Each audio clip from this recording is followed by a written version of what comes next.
start of the stream yet. I'm just starting early because I see that people already in the waiting in the chat.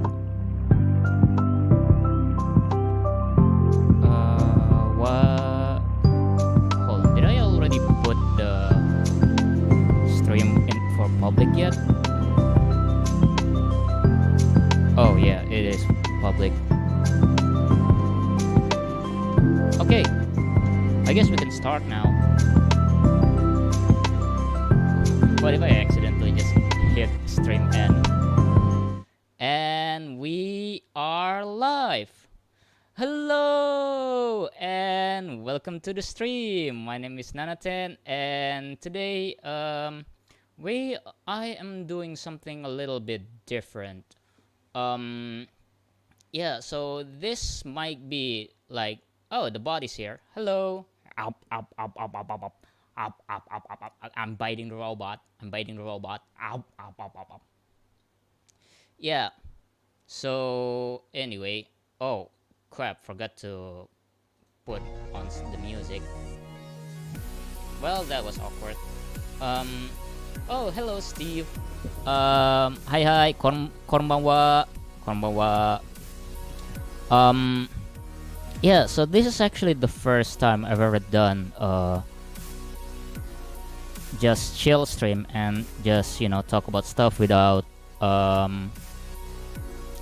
this manga. Search this manga, turn my childhood friend into a girl. Oh, I think I heard about that. I think I've seen that. Wait, hold on. Let me, because I think my name is a Kyojuro Yuki. Hold on, let me look it up. Kyojuro.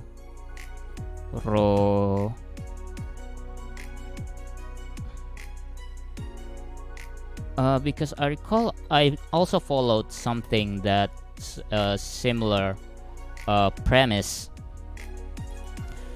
What is it? Kyojuro-yuki.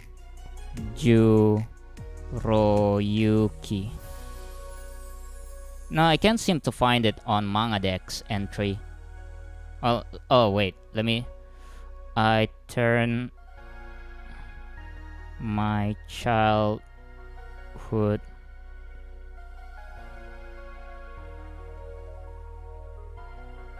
No, when I turn my childhood friend. I cannot seem to find it on MangaDex. Anyway, welcome. This is a really different stream compared to my other because I just wanted to, you know, just turn on my camera and just talk about this.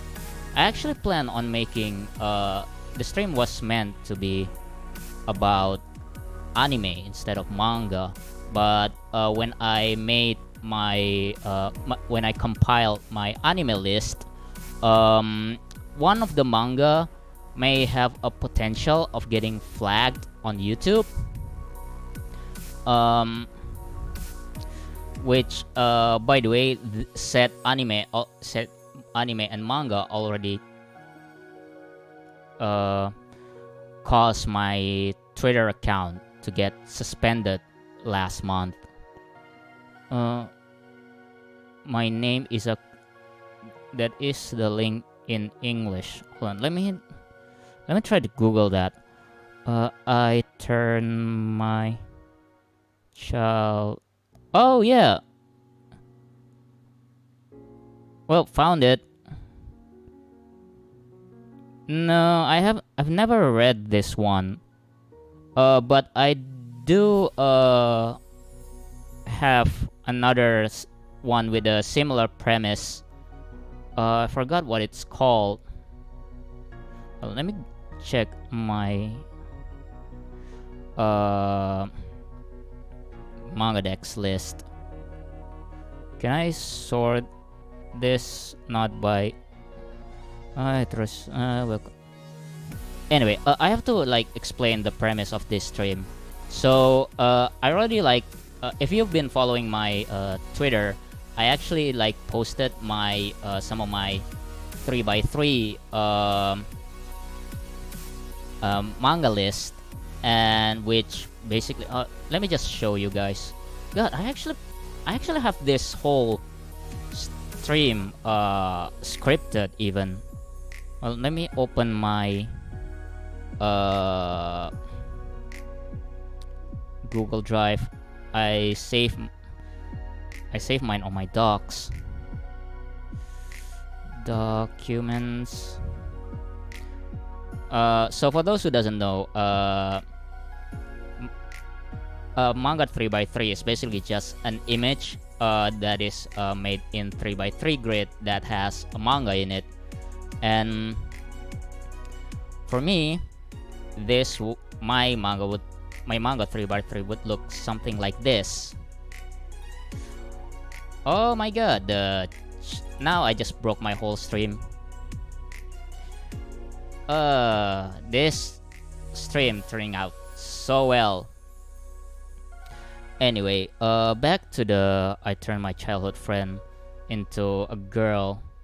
It is kind of interesting, but I already have something. I already read something similar to it.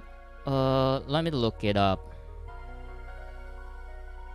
So yeah, I think the reason why I wanted to do this, because originally I planned on making this stream to be an anime 3x3 instead of manga 3x3, but because of I'm afraid that the stream would get flagged because one of the anime was not heavily licensed. It's just that the publisher Kodansha was really anti into promoting that manga series specifically. I got so many of my tweets got taken down and my Twitter account suspended because of that, so I couldn't even show it. But I do have made a video where you can see a glimpse of that anime later. It is planned to be released sometimes next week, so look forward to that. Where is it? No, not this one. So the whole plan of this stream is that I just wanted to tell you guys about each of this manga right here, and just explain why all of these mangas made it to the list. Because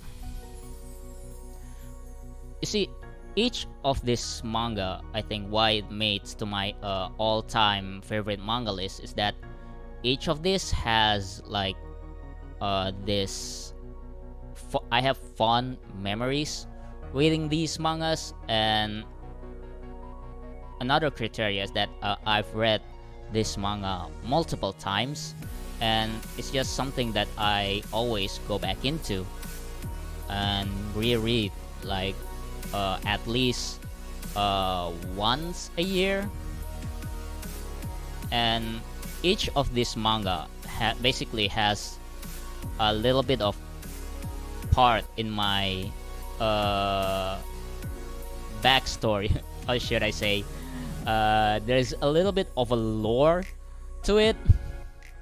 All I'm saying is that the manga basically just some of this manga actually changed my life, and I wanted to share one of those experience. No, okay, not okay. I'm still looking up the name of the manga that I'm trying to tell, the ones that similar premise to I Turned My Childhood Friend into a Girl. I forgot what it was, what the name was. I think the premise was that in that manga's universe, it is possible for male to turn into female, and one of the main characters who has a male child friend got, you know, turned into female, and the male that got turned into female and then ran away from home and decided to live together with the main character. Hold on, I really want to. Can I just? I couldn't shift my camera a little bit. I couldn't fix it, so let me also change the text size of the stream before we started with the first manga on this list. Wow, my PC is super slow.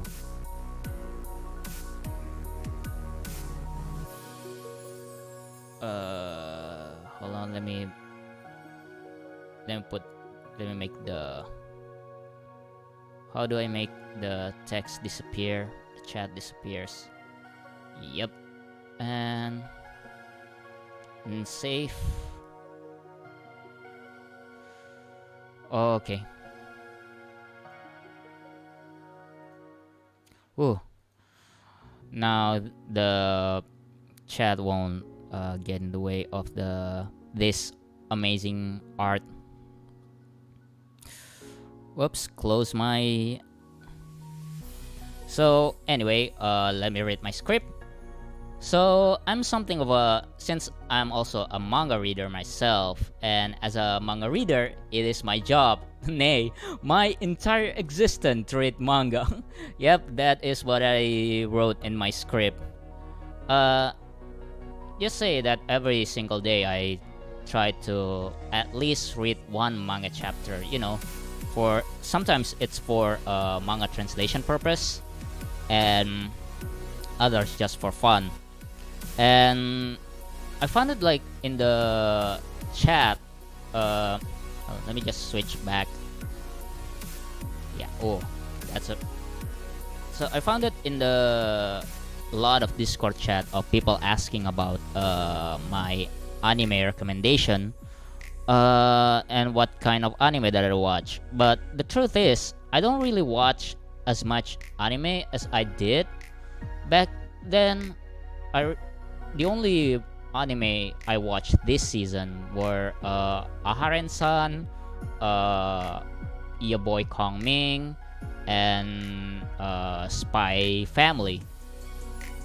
Oh, and also Love Over World Domination, and that's it. I didn't watch any mainstream anime like Kaguya-sama or Komi Can't Communicate, or what else that was mainstream this season. I guess Spy X Family is kind of mainstream. Anyway, I already mentioned like the manga that I picked for this list not only is my all-time favorite manga, but also has certain significance in my life. Some of them practically shape who I am in my life, who I am today. Each of these manga that I'm about to mention, it has a story to tell, and this is the entire purpose of this stream, because I really just want to get this out there. You know, I haven't streamed in like a week, and it's like started to eating me, and I just need to get some content out there, not just for the sake of making random content, but just also for my sake, because I really want to share this. Anyway, let's jump into it. Okay, first up we have Doraemon, where I need to change my image first. Let me change the.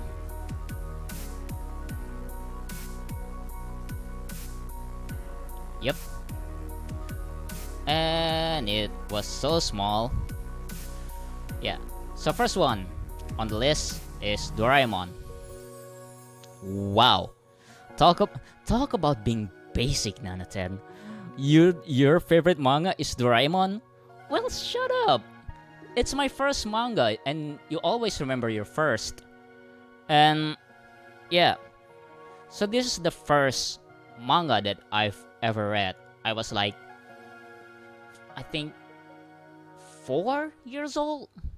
Just imagine a tiny chibi Nanaten just running around his childhood home and reading some Doraemon. Oh wait, I was 6. I think I was 5 because I only started reading manga after, you know, I was able to recognize characters.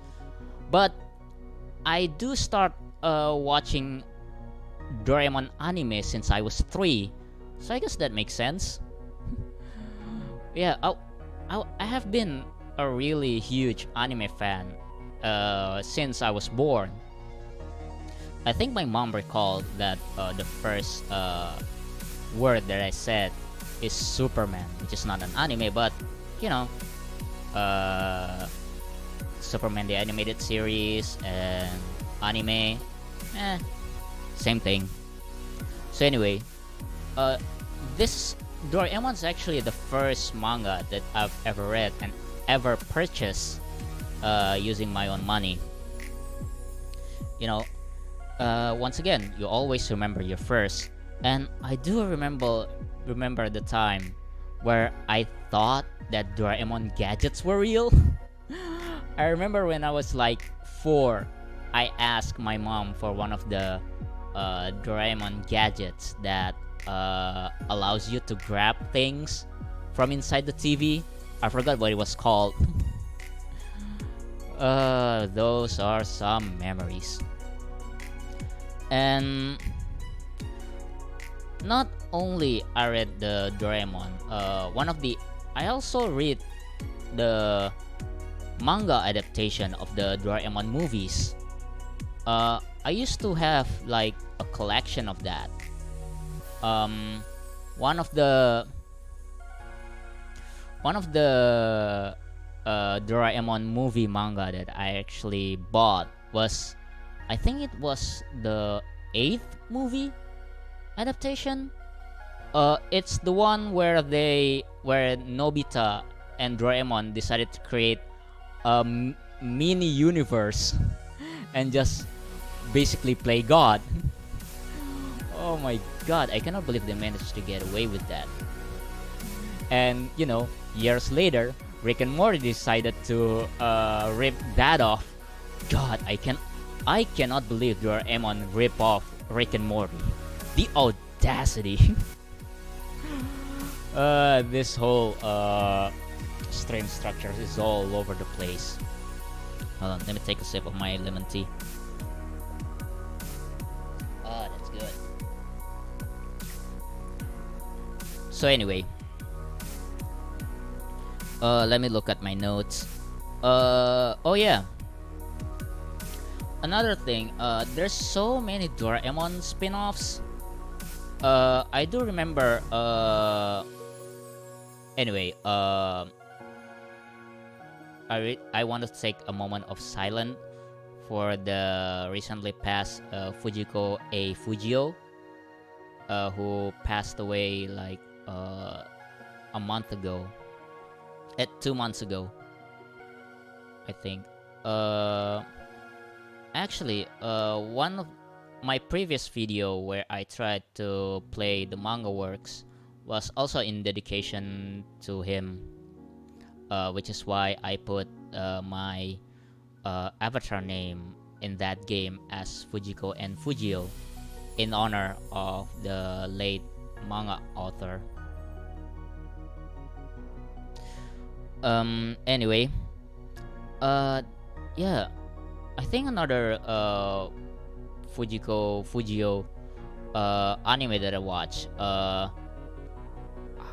Hattori Hanzo, or Ninja Hattori in Indonesia, and Emon 21.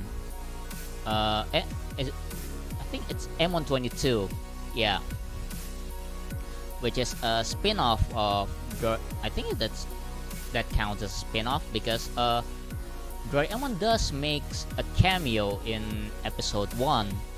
I'm going on a tangent here.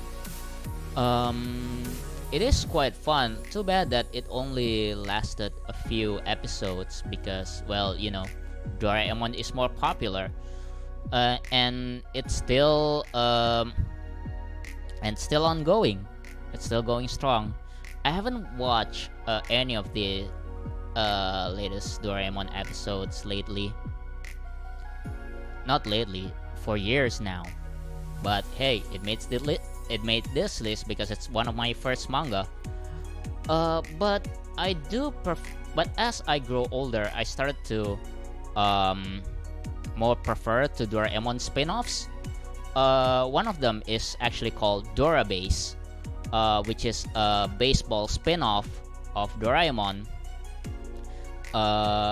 So the premise of Dorabase is that in 22nd century, the sport of baseball became popular, and became so popular that they started incorporating Doraemon gadgets into the game.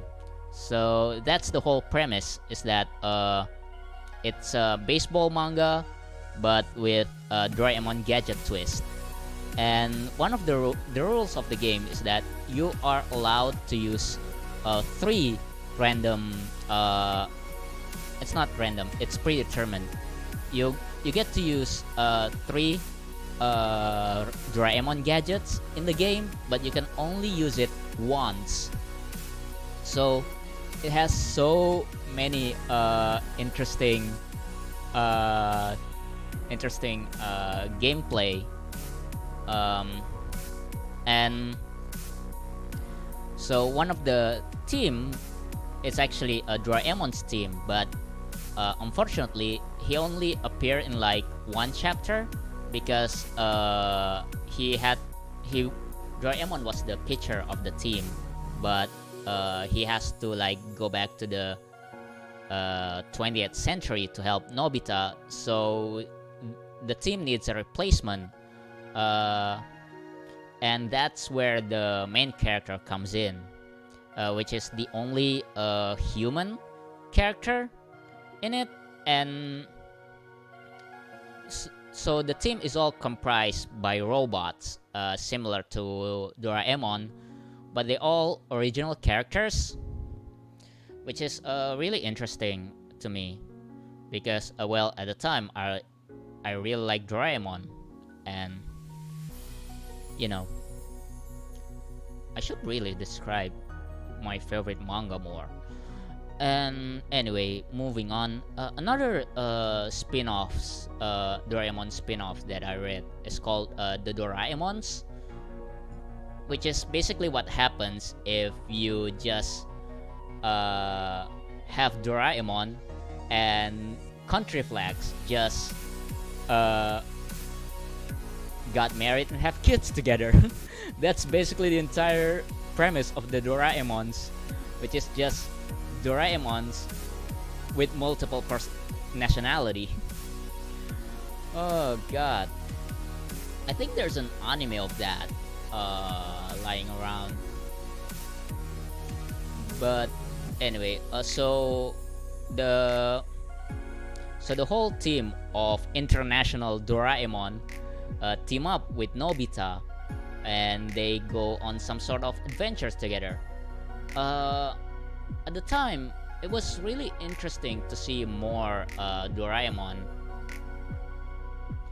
and having these tiny adventures with Nobita, which is I think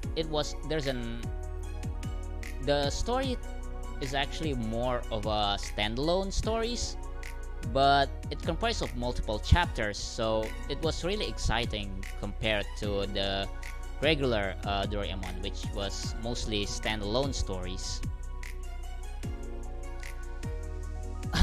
Oh my god, I do not put this on the script, but I just remembered one of my older tweets saying how the character Shizuka basically has the most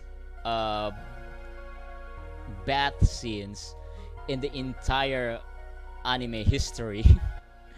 So you know how the Japanese meme of Nobita taking a peek while Shizuka is bathing? Oh, I just recalled that meme. Oh my god, that meme was so old. Which is really concerning considering that Shizuka was 10. Well, I guess now we found out where the loli fetish came from. Huh. I never thought that the Doraemon manga could awaken the loli fetish in Japan. Well, that's something that you know. That's something you didn't know, and now you know. Alright, moving on to the next manga. We have Kaiouki. Whoops, too big.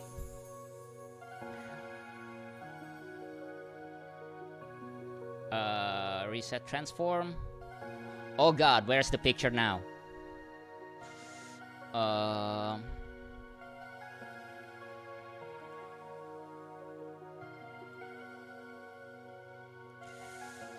Oh dear. Yep. Going back. Yeah, so basically, Doraemon created the loli fetish in Japan. Stretch the screen. Where is the image? God damn.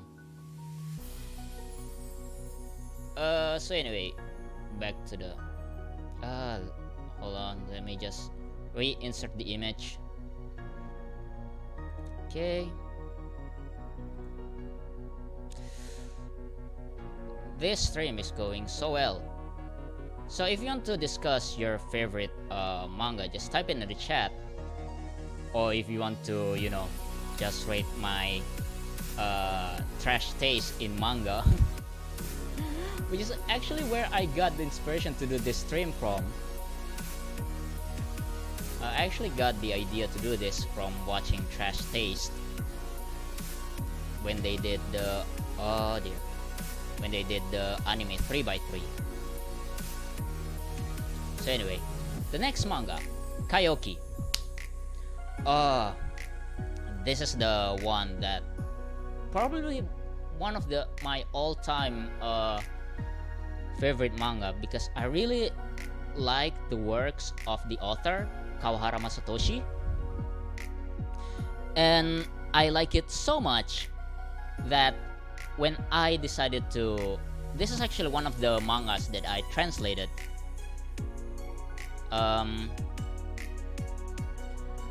So the whole premise is that the whole... just imagine Waterworld, but there's still some land. Basically what happened was the whole world got drowned, and more just, you know, and the sea gets lowered again, and there's basically it's a whole new continent, and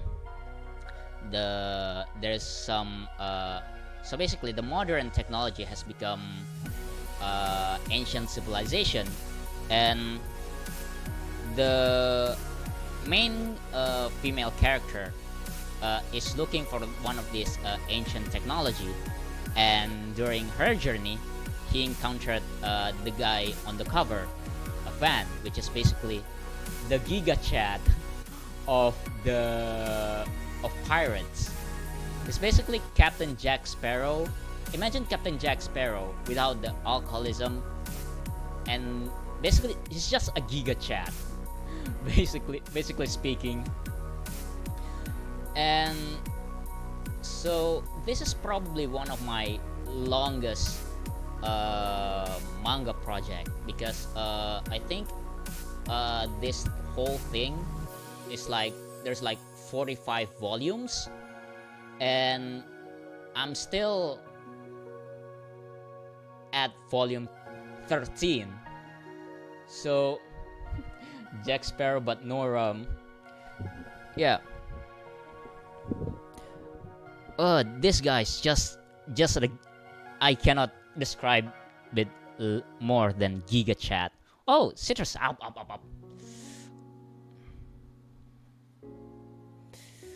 And so there's a lot of fun fact. When translating this manga, I actually had to look up so many what's it called, naval language, like this whole encyclopedia about boats basically, because most of this manga is just about this giga chat of a captain just maneuvering his pirate ship basically. And I had to learn like all these sea terms, like port, which way is port, which way is starboard, and what is a mast, and what is the front, what is the rudder. And my god, every time I took a break from this manga and get back to it, I had to like open this whole wiki about navigating ships. It got really hard sometimes, but I still quite enjoy reading this. So I first discovered this manga I think it was 7 years ago. I was a sophomore year in college, and next to my campus there's basically a manga rental spot where you can come in and just rent out some mangas. And I did read like a bunch of those. One of those manga that I actually rented out was also in this list. I'll probably get into that later. And I discovered this manga. Neat. So it's post-apocalyptic sea pirates exploration. Yes, that is basically it, with sword fight also, and which is where the Pirates of the Caribbean comparison comes to. And I discovered this manga because I've been like, every time I walk into the bookstore, I see one of the volumes of this, and I just got interested in reading it, and I just keep renting it out, and I just read it while I wait for my professor to come into class, or if I'm going to see my professor for some academic consultation, I would go outside his waiting room and just pop out this manga. And I really suggest you should read this. If you find it in your local bookstore, give it a go. As for the MangaDex, again, there's only like 12 volumes I currently have translated, because it is really long, and again, the boat, what's the naval terms was really hard to remember, so I couldn't like keep doing it for long. But I am currently working on the volume 13 right now, so there might be more incoming manga translation for that. So anyway, into the next manga. What was it? Alright. And next up we have Gintama, which is basically, if you haven't already watched the anime, I highly suggest you to read it. And oh, by the way, Gintama is also on my anime 3x3 list. That's a spoiler. I used to read this like back in high school. A little bit confession, I haven't actually read the final arc or actually watched the anime past Gintama Maru. Genre, yes. it is. It is kinda. It's basically the manga with every tag. Yeah. So the premise, if you don't know, is that in the Edo period, aliens start attacking, and they start assimilating with the people. So it's basically just the whole modern setting, but with Edo period character. And again, as I said, so they just tackled like every genre it is in anime. I remember like reading, and thankfully you can actually watch the anime on Netflix. So if you haven't, I highly suggest you to like just watch the first 3 seasons, and or at least just watch the first 10 episode and just see where it takes you. I don't think I actually need to explain more about Gintama further than this. Well, let's see what my script has to say. Oh shit, I forgot about the things about Kaiouki. Actually, should I go back to Kaiouki? It's just how I ended up reading Kaiouki and going through Shura series. I guess that's not way too important. Oh yeah, basically the significance of Gintama in my life. Gintama is basically it single-handedly shaped my comedy style, because you know how the Japanese comedy style mostly revolves on manzai, which is basically a limerick, the Japanese limerick, or should I say a style of Japanese stand-up, where there's one who tells the jokes and one who reacts to it, or the straight man. And I think Gintama is basically my golden manga. I'm glad that you're agreed. And I actually learned a lot about Japanese comedy, and too bad it can't be published here. Oh yeah, I wonder what's up about that, because there's so little Jump comics that is published in Indonesia, but for some reason LX Media or MNC, by the way, those two are the most prominent manga publisher in Indonesia.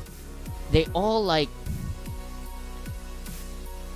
ended up localizing all these mangas from Square Enix, which is, by the way, dishonorable mention, Shonen A. For those who doesn't know, Shonen A, or in Indonesia called My Name is Boy A, it's just this really frustrating manga. The premise was that this dude, the male character, ended up killing the teacher. Oh yeah, I also have that manga. Oh, it's Shonen A. Oh god, I remember like hating that manga.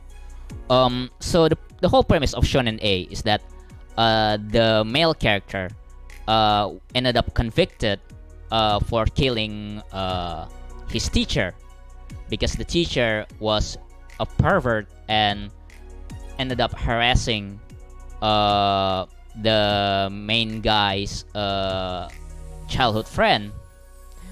But as you go further into the story, one of the twists is that the girl was actually the one who killed the teacher, and the main character is just covering for the girl. He took the blame for the murder, and it ended up ruining his life. So he ended up estranging his family because he couldn't tell the truth, and his other childhood friend ended up quitting school because the other childhood friend tried to protect him. It was just really frustrating because this dude is basically a soy boy beta cock who just end up getting cock every time, and he keeps making this terrible decision. Imagine King's Game, but the main character is even more stupid than the King's Game main character. That's basically the whole premise of Shonen A. Anyway, enough of that. I actually read that before it got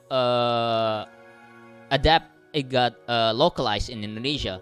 I read it on just the Japanese Raws, and I got so upset. I think I stopped reading after the son of the teacher that got killed showed up. I just stopped reading by then, and I just skipped to the final chapter. Thankfully, one of the bright side of the manga is that the best girl actually won. Yeah.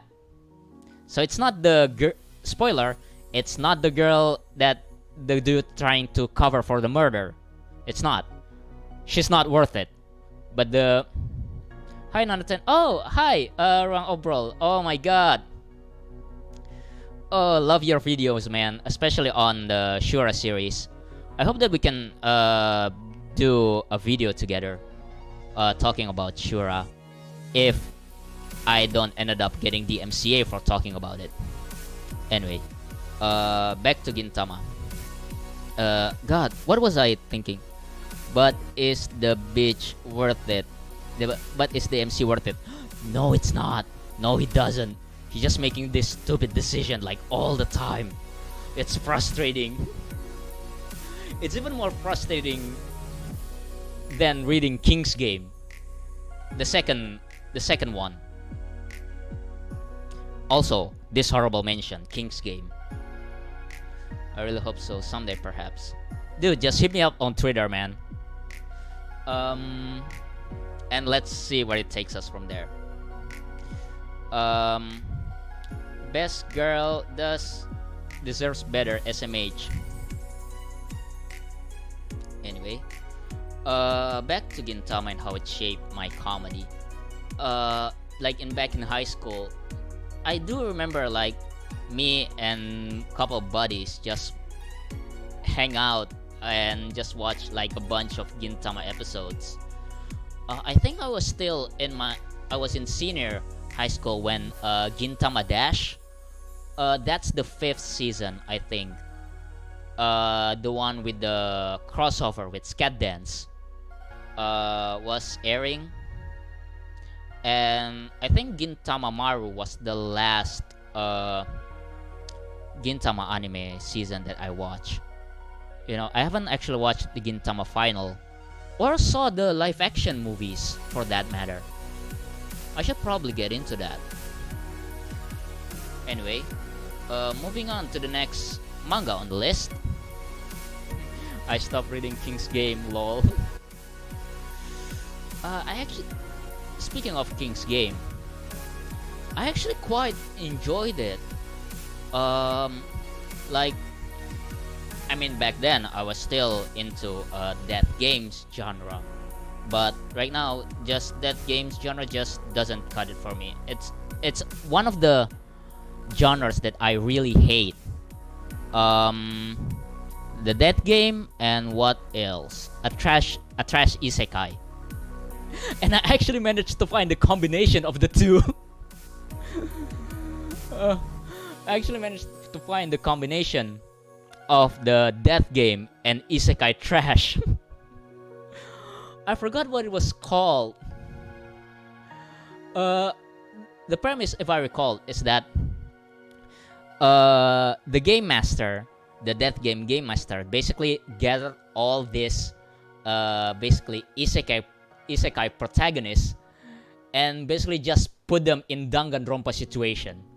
I mean, not in similar Dangan Ronpa type of game. The whole manga basically just rips off Dangan Ronpa. So it's basically an isekai Dangan Ronpa. And thankfully, it got cancelled after 2 volumes. I forgot what it was called. You can still find it in the Comic Walker, but I don't think it's already been translated in English. And thankfully, no one ever will. And anyway, moving on to the next manga, we have this one is a handful to pronounce. Umarekawatte mo mata Watashito Kekkonshite Kuremasu ka? And if you haven't followed me long enough, or actually saw my translating career, this one is I also ended up translating, but this one right here, I did not realize how it managed to pop off. This is basically one of my biggest one of my manga project that turned out to be my biggest project yet. I actually did a live reading on this in my channel like last year. And you know, so to explain, the premise is that these two on the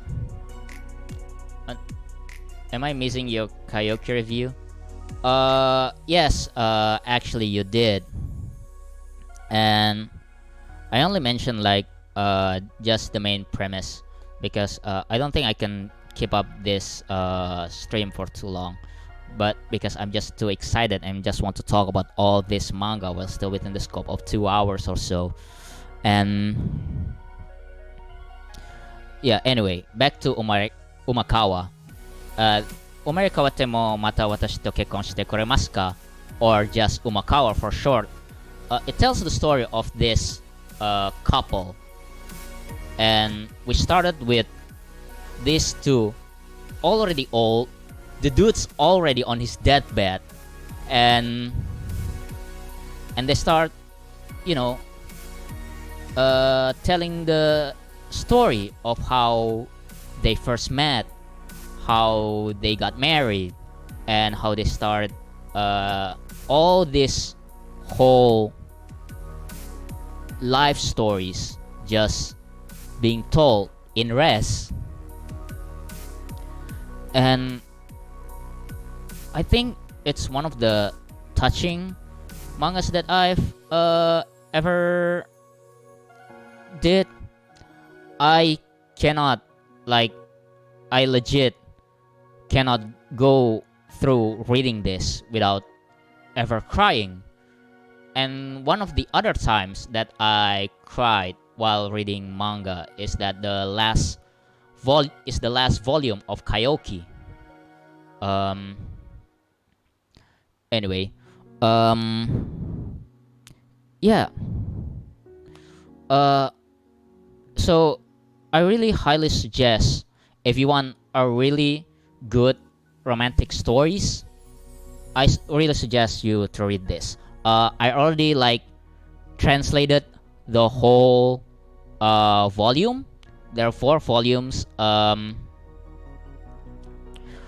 And if you want to read the epilogue is only available on my blog, link at the description, because this is going to be a sad story that begins with self-plug. Yeah. So when I was translating, when I was to promote the final chapter, I did a live reading in this channel where we read some of the selected chapters, because it coincidentally, the date for the live streaming is also the birthday for one of the characters. And a couple of weeks after the live reading, and sadly, my grandmother passed away. She had a stroke, a couple of months before the live reading stream, and basically I couldn't even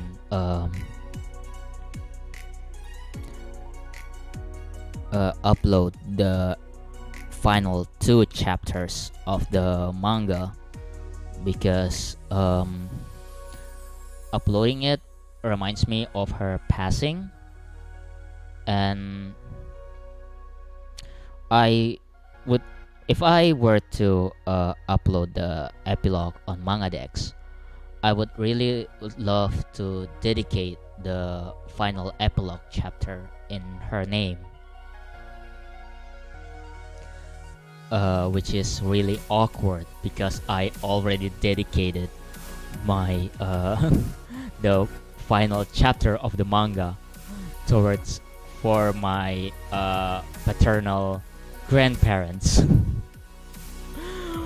which is once again quite ironic because my paternal grandpa is a war veteran who fought against the Japanese. So awkward. Yeah, wait to turn in that sad story. Yeah. Anyway, this manga is really touching me, and I did not expect this manga to like blew up on Reddit. And I keep having these messages when I translated how they really love this manga, and so again, I highly suggest you to read it.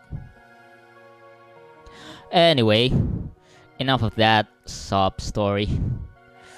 Let's move on to the next manga on the list, which is the centerpiece of all. And Ake no Tobari.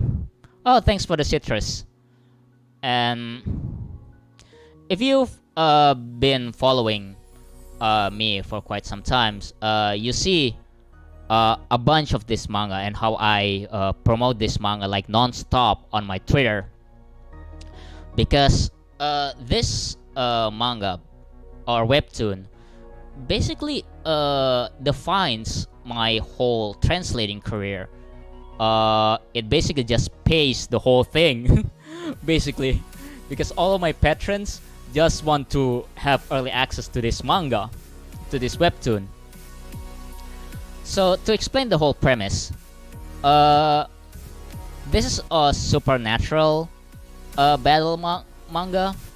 So the demon dude, Tobari, is a fox demon who wants to create a paradise where humans and demons can coexist. And to do that, he needs a help from this priest, Reimei. And they go to all sorts of adventures together. So yeah, this manga single-handedly pays for all of my streaming tools, for all of my streaming equipment. I keep getting messages of how much they love my translation of Ake no Tobari, which is, by the way, I keep getting messages of how each of them keep mistaking me for the actual writer. So just to be clear, I did not actually write this webtoon. I just translated to English, which, by the way, has been officially translated into English through what's the app called? What's the official Comico app? God damn it. Oh, let me look up. What is it? Not Comico. God. Fuck. What is it? Yeah, anyway, there's already official translation. If you go to MangaDex, there's a link to the official English app, which you can read. By the way, speaking of official translation, I actually wanted to stop translating this once the official English translation has been announced. But I keep getting this message to ask me to keep going because the English translation was so far behind. I think it would take like at least another 2 years before it caught up to the Japanese RAWs. Which, by the way, the Japanese RAWs is actually finally entering its final arc as of the moment. When planning for this stream, I actually wanted to promote the latest chapter, the latest translated chapter. I actually plan on posting chapter 247 of the webtoon during this stream, but I got preoccupied with work stuff, so I couldn't finish the chapter in time. Anyway, another cool thing about this is that I actually cosplayed as both of the characters, not at the same time. If you go to my old videos, there's actually a video of me cosplaying as the priest character right here, which is really a cool thing. Thanks to my patrons for basically just giving me the funds to make the costumes, which is, again, best thing that ever happened in my translating and cosplaying career. So shout out to my Patreons for allowing me to do this stuff. And also, Pocket Comics. Yeah, the official English app name is Pocket Comics. God. Okay, now we can move on to the next manga on the list. Next manga on the list is Koroselto no Ryujutsushi. Yeah. I actually did a video talking about this. It is my first manga that I've ever translated. Sorry. Yeah. So I first discovered this manga. A little bit of lore, Nanaten lore, should I say. I was still 18. I just graduated. Not graduated. I was studying for college entrance exam. And after one long night of study session, I was staying at my aunt's house. So after one long night of study session, I just Nanacorn lore. Yeah. So I step outside just to take a little bit walk. Just taking a little nice night stroll, and I walk by to internet cafe because, well, my aunt's house doesn't have a Wi-Fi, and I went to Kiss. So I accessed Kiss Manga. Wow, that 2012 was a really long time ago. I mean, Kiss Manga? Remember when Kiss Manga was good? Me neither. So yeah, I saw one of this exact same cover, which is actually this is actually the sequel to the original Koroselto no Ryujutsushi, which is called Koroselto no Ryujutsushi Monogatari. I'm also making a video about this sequel. So I read this series, and so the whole premise is that there's this whole mystical land called Koroseltel, and inside there lives like a bunch of mythical creatures. Like you got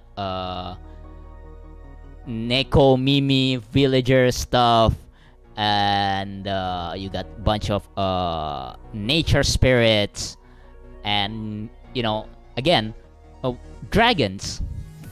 The dragons are the one that draw me in, and the only humans living there are called dragon mages.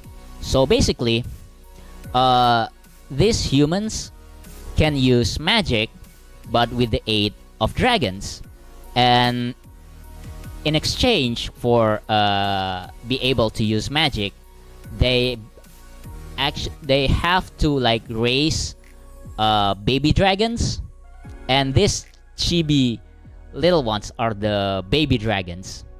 So the tall blonde guy is the main character, the dragon mage, and he has to take care like this 7 baby dragons, all with different elements. And what draws me in, because at the time I was really into all these cute and fluffy things like Gakuen Babysitters. Is Gakuen Babysitters was around back in 2012? I don't think so. So it's all just a slice of life manga. It's just no pressure, no minimum action scenes, and I fell in love with the series so much. I actually went to I collect Gakuen Babysitters. Good for you.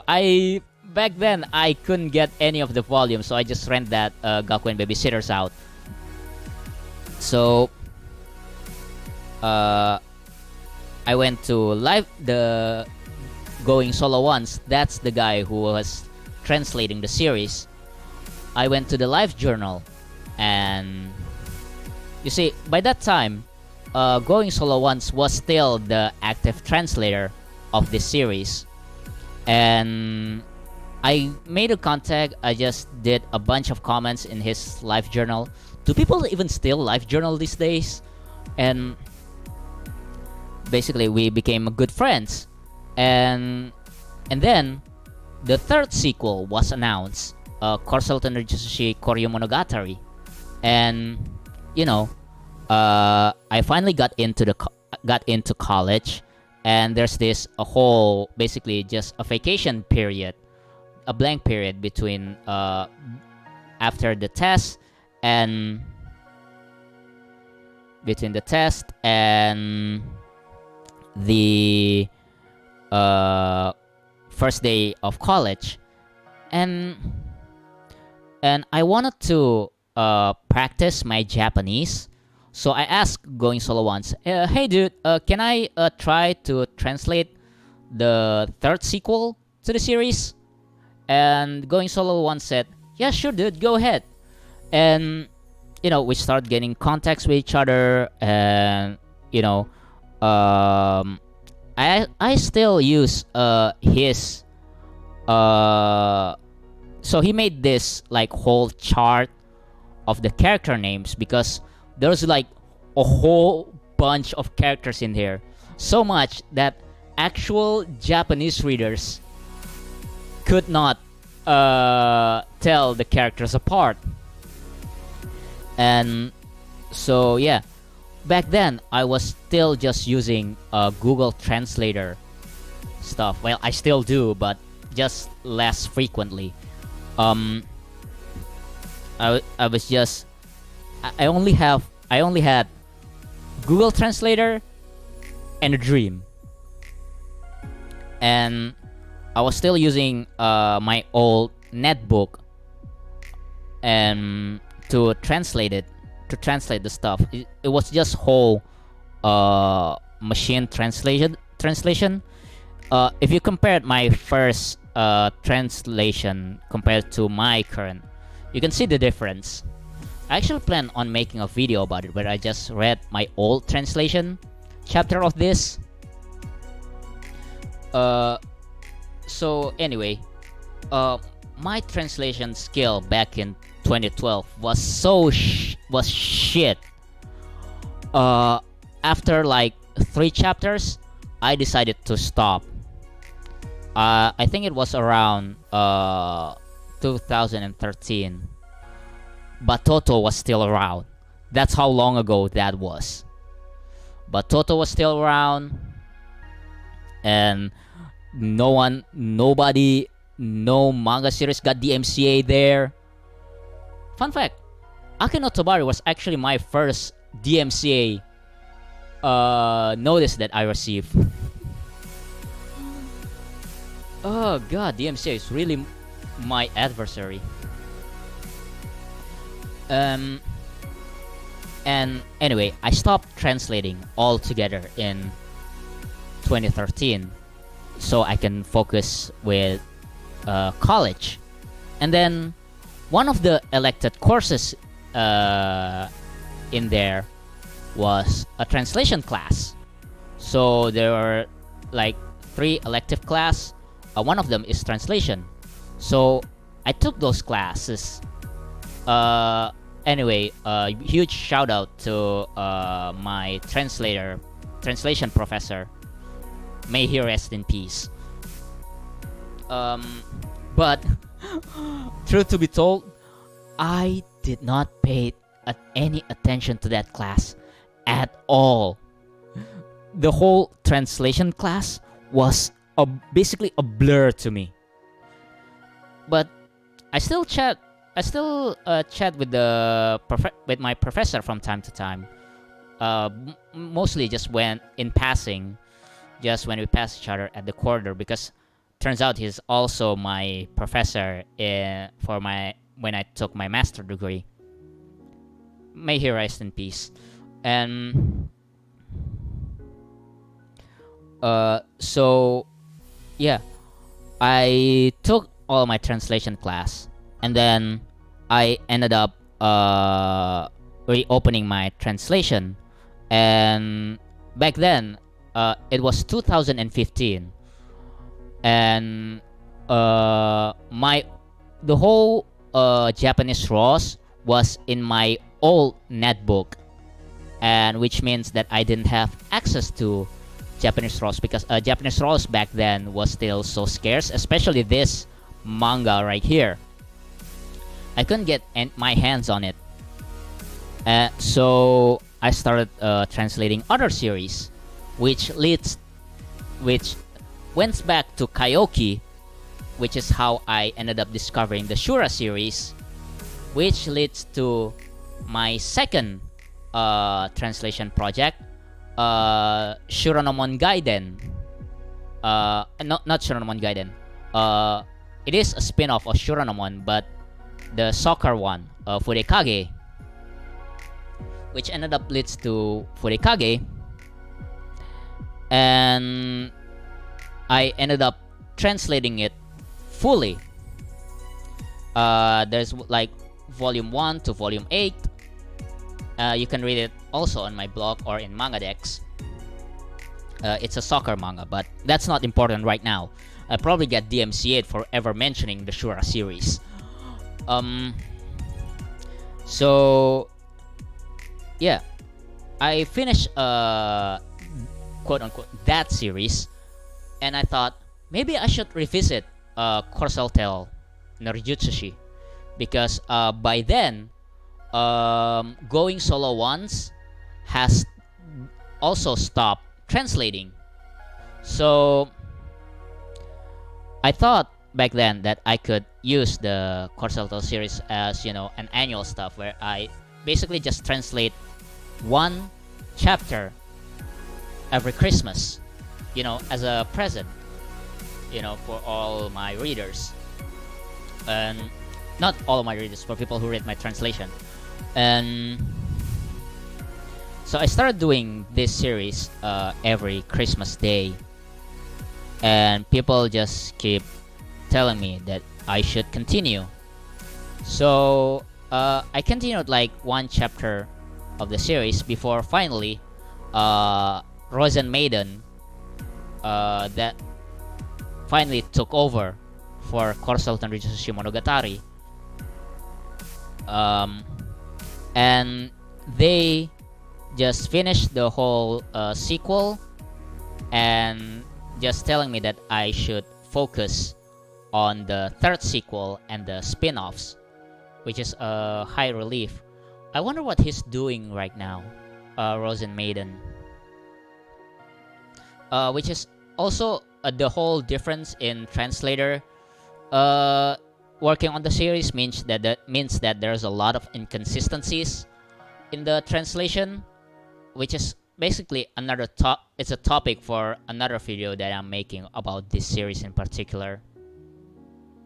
So yeah, I always ended up coming back to translating this series because like I said, you will always remember your first.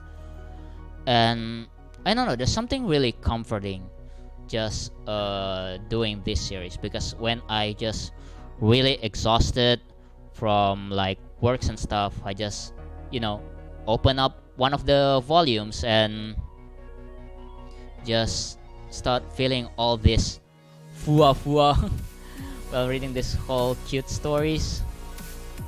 Yeah, so this is one of the series that I'll always fall back into. I actually, before today before doing this stream, I'm actually translating the another spin-off series of this, Ilbek no Seirei Jutsushi. So look forward to that. I think I'm gonna start releasing the final volume of that next month. But for now, you can go and read this manga on my blog and on MangaDex. Anyway, moving on to the next manga, which is really unknown. We have Waters. So this manga has absolutely no reason to be here other than I just want to talk about how I want this manga to have a live action adaptation. So Waters is a manga by the same author of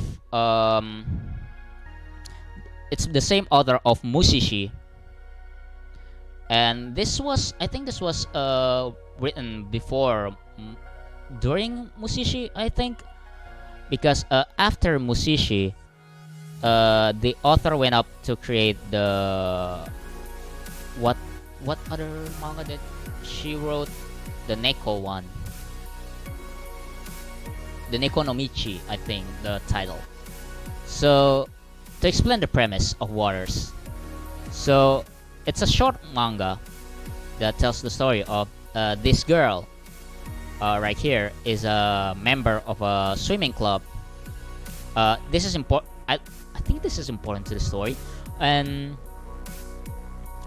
during one hot summer day, she passed out, and during one of the fever, so she had a fever dream about this rural village. It's really hard to pronounce rural.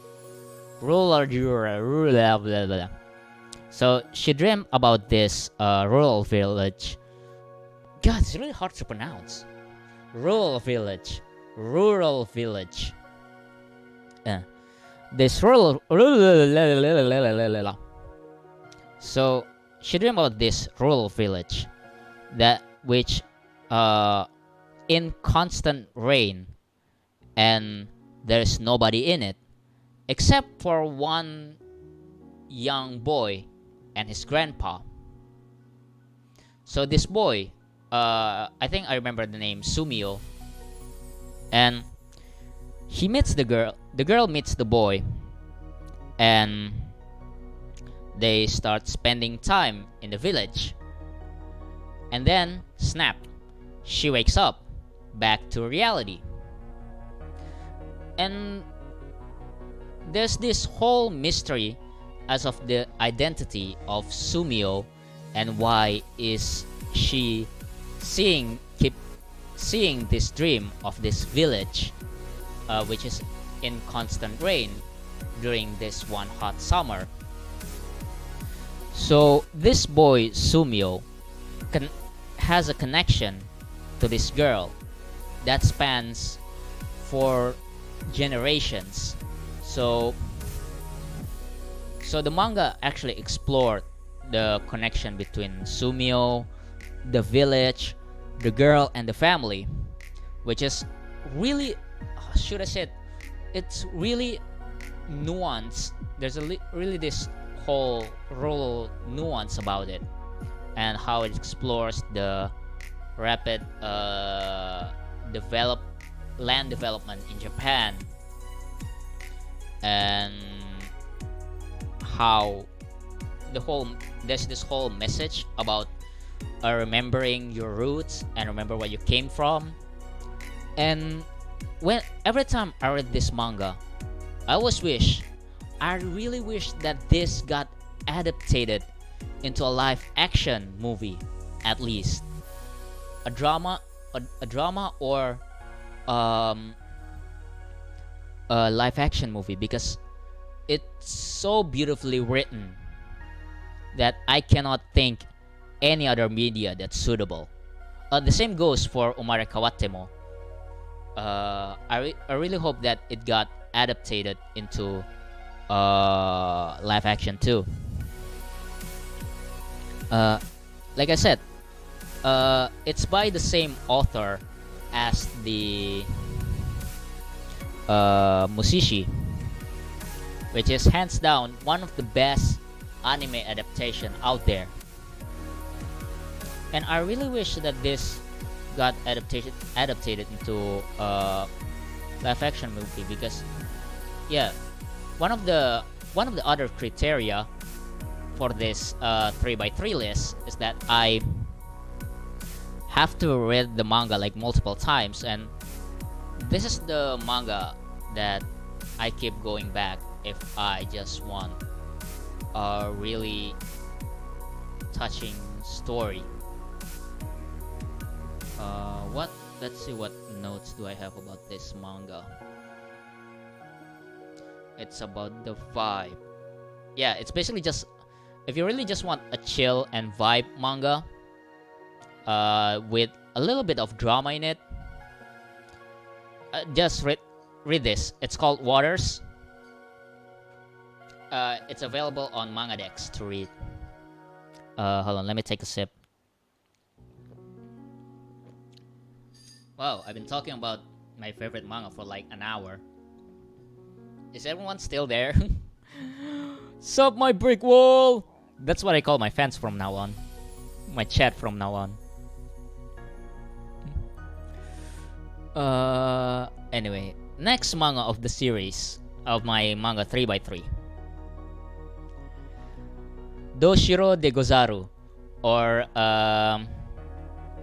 in Indonesia, it's called I'm Doshiro.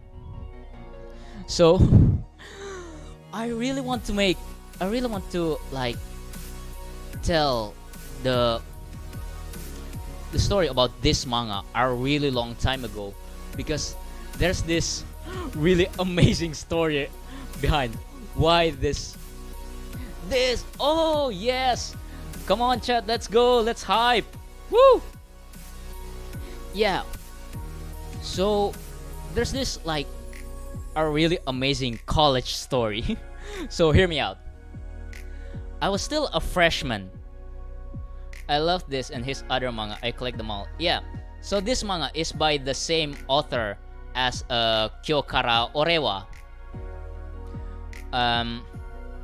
And so the story about why this manga is on this list, because I have like a really incredible story to tell. So imagine an 18-year-old Nanaten, just still freshman year in college. I still remember what day it was. It was Wednesday at 1 p.m. I was taking I think it was a sociology class. Anyway, shout out to my sociology professor. Again, may he rest in peace. Why is all of my professor passed away. What's up with that? That I mentioned in this stream. So, I was freshman year in college. Just finally started getting the hang of college life. And so it was Wednesday at 1 p.m. I was a little bit late for my sociology class, and my professor was running a little bit late, as he always was. And we just chatting around in class, and suddenly I heard this loud commotion happening outside. And if there's one thing about college life in Indonesia, is that you do not have a full college life experience, Indonesian college life experience, if you have not experienced a college riot or student fight. So there's this commotion happening outside, and one of my senpais started coming to my school and said, "Yo, all my kohais, get the fuck out! Leave the premise immediately! There's a student fight there's a faculty fight happening! This whole I think it was technic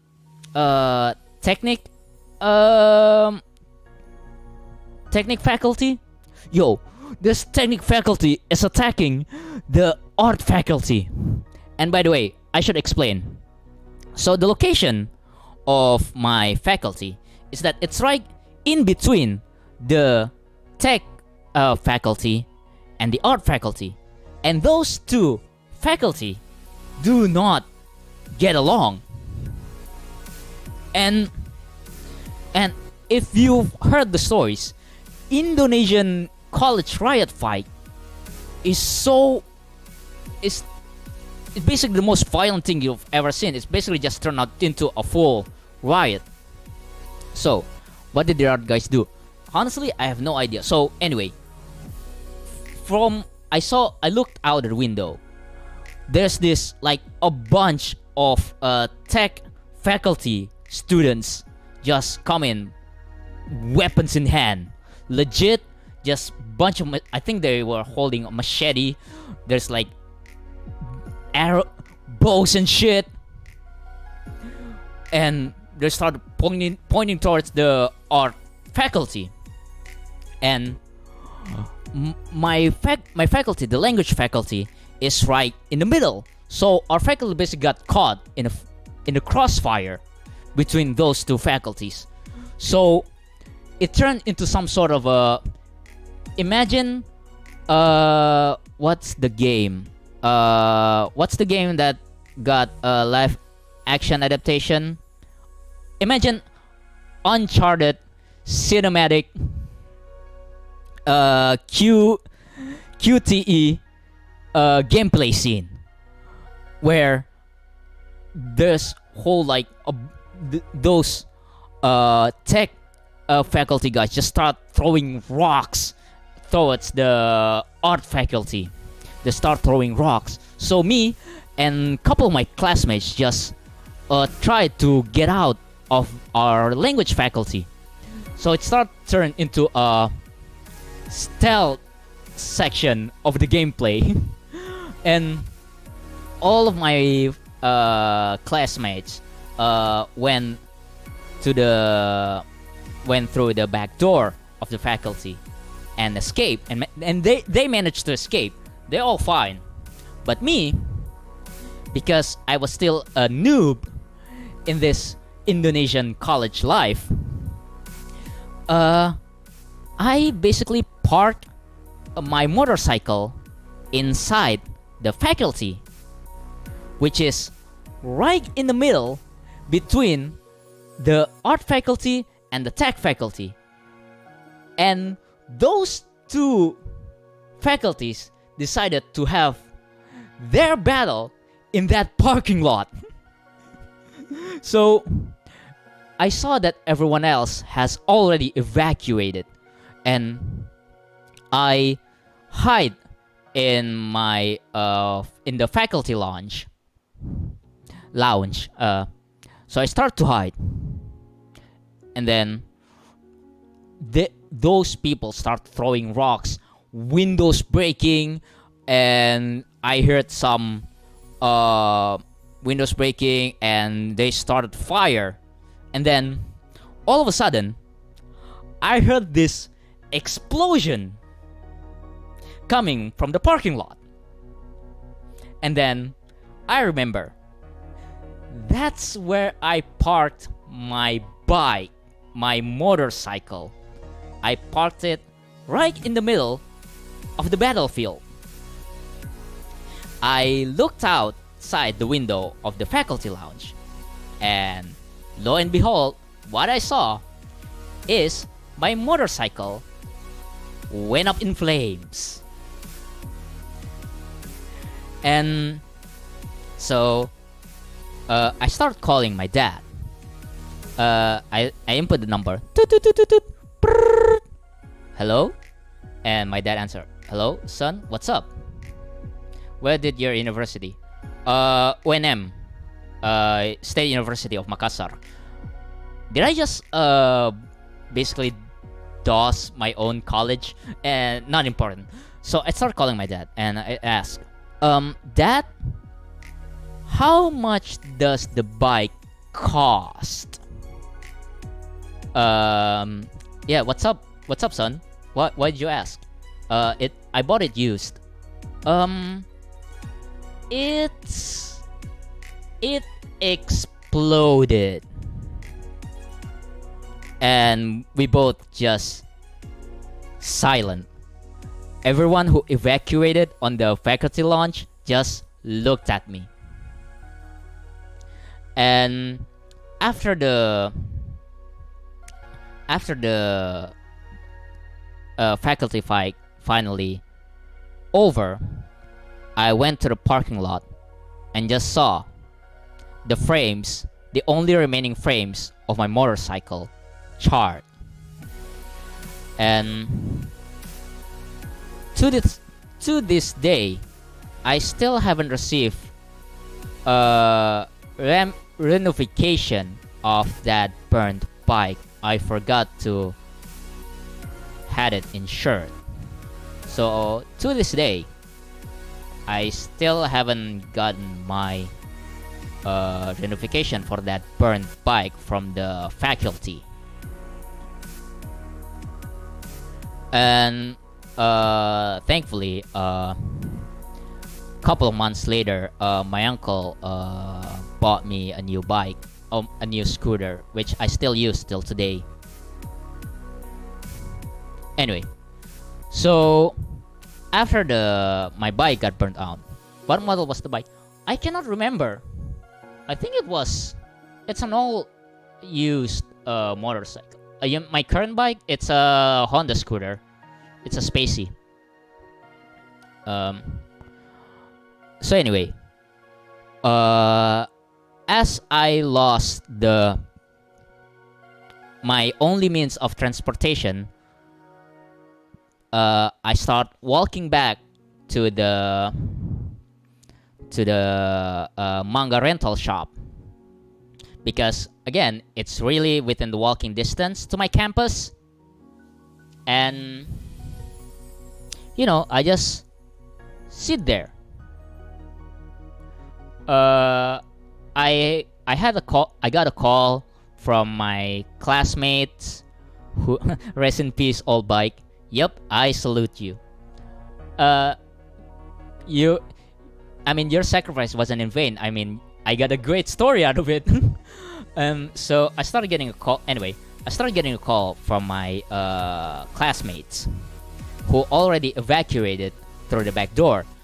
I could hear people start crying from the other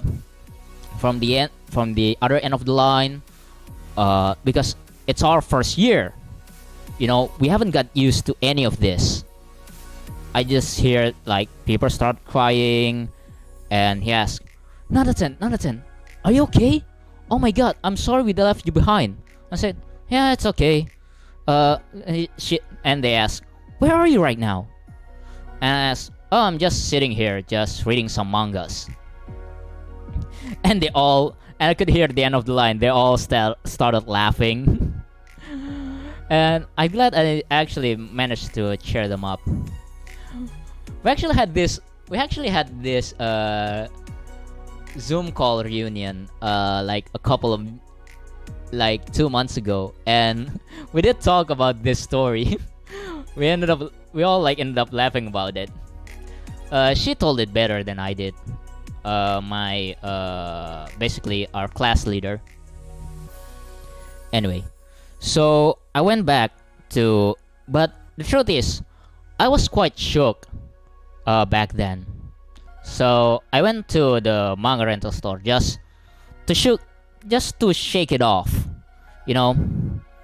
And I just started reading a bunch of random mangas just to calm my nerves down. And that's how I discovered this series.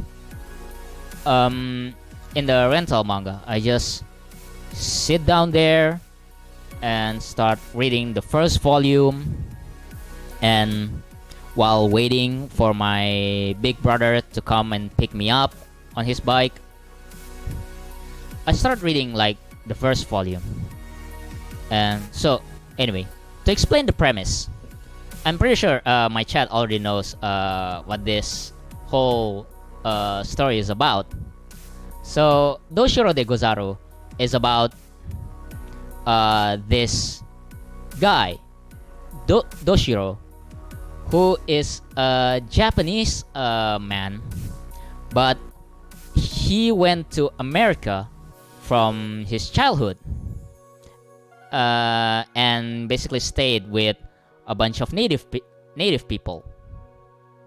During his stay with Native Americans, he basically got obsessed with the whole samurai and bushido codes and stuff. And so when he returned home back to Japan, basically he just turned into this whole Edo period Japanese weeb. Basically just going around and talk about the whole Edo stuff and period stuff and bushido stuff. And he just got into a whole bunch of shenanigans. One of the things that I like about this manga is that the genre is actually about delinquent. I got really into delinquent mangas, and I actually read a bunch of delinquent mangas, GTO, or the GTO prequel, basically. And what else? Angel Densetsu, again, which once again, honorable mention. I should have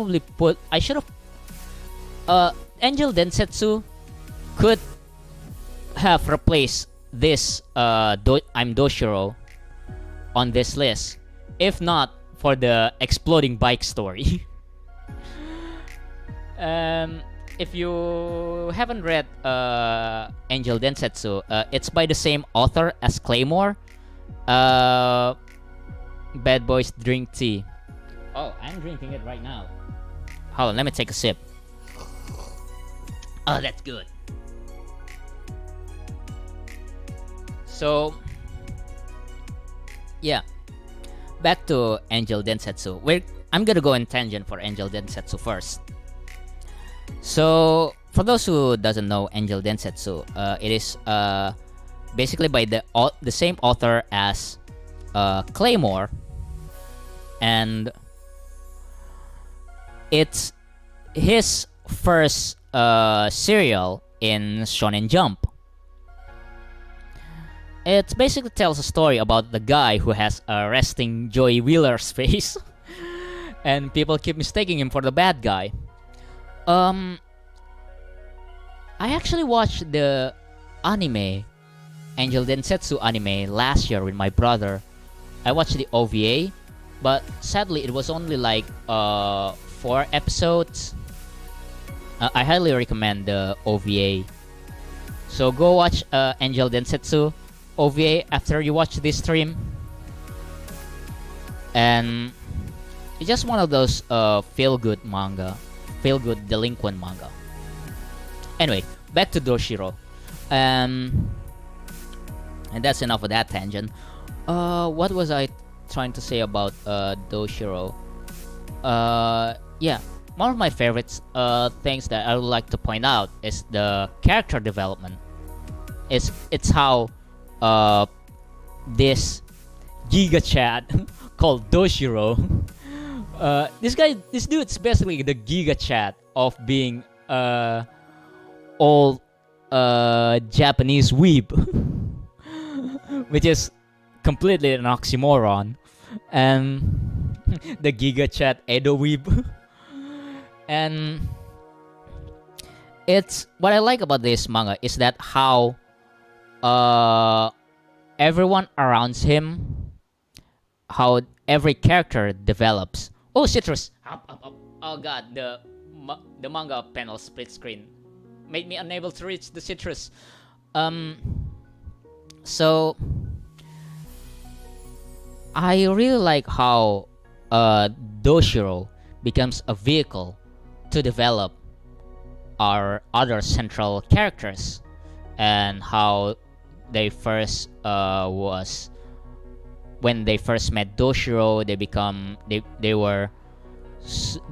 they basically don't want to have anything to do with Doushiro, and then as they hang out with him, they started to became more courageous, and basically obtains what we call Doushiro spirit, the samurai spirit. And one of my favorite moments in this manga, because I really want to talk about this, is the plain guy, the Shinpachi looking ass guy, the one on the far left. I really like the way his character develops, because on the first chapter he started being this random ass guy that Doushiro encountered, and as the series went on, he started to have the handle from being a wimp into this massive Chad. I keep saying Chad a lot. I like using that word. Who managed to solve his problems himself without the aid of Doushiro. And I really like that. It really resonates with me, especially after my bike exploded. And that's how I end up falling in love with this series. I actually managed to get my hands on all 8 volumes of this. And back then, I think it was 2018, and if someone didn't already did the translation, I probably would have done it myself. But someone actually managed to did it, and already finished the English fan translation of this manga. So shout out to the group, I guess.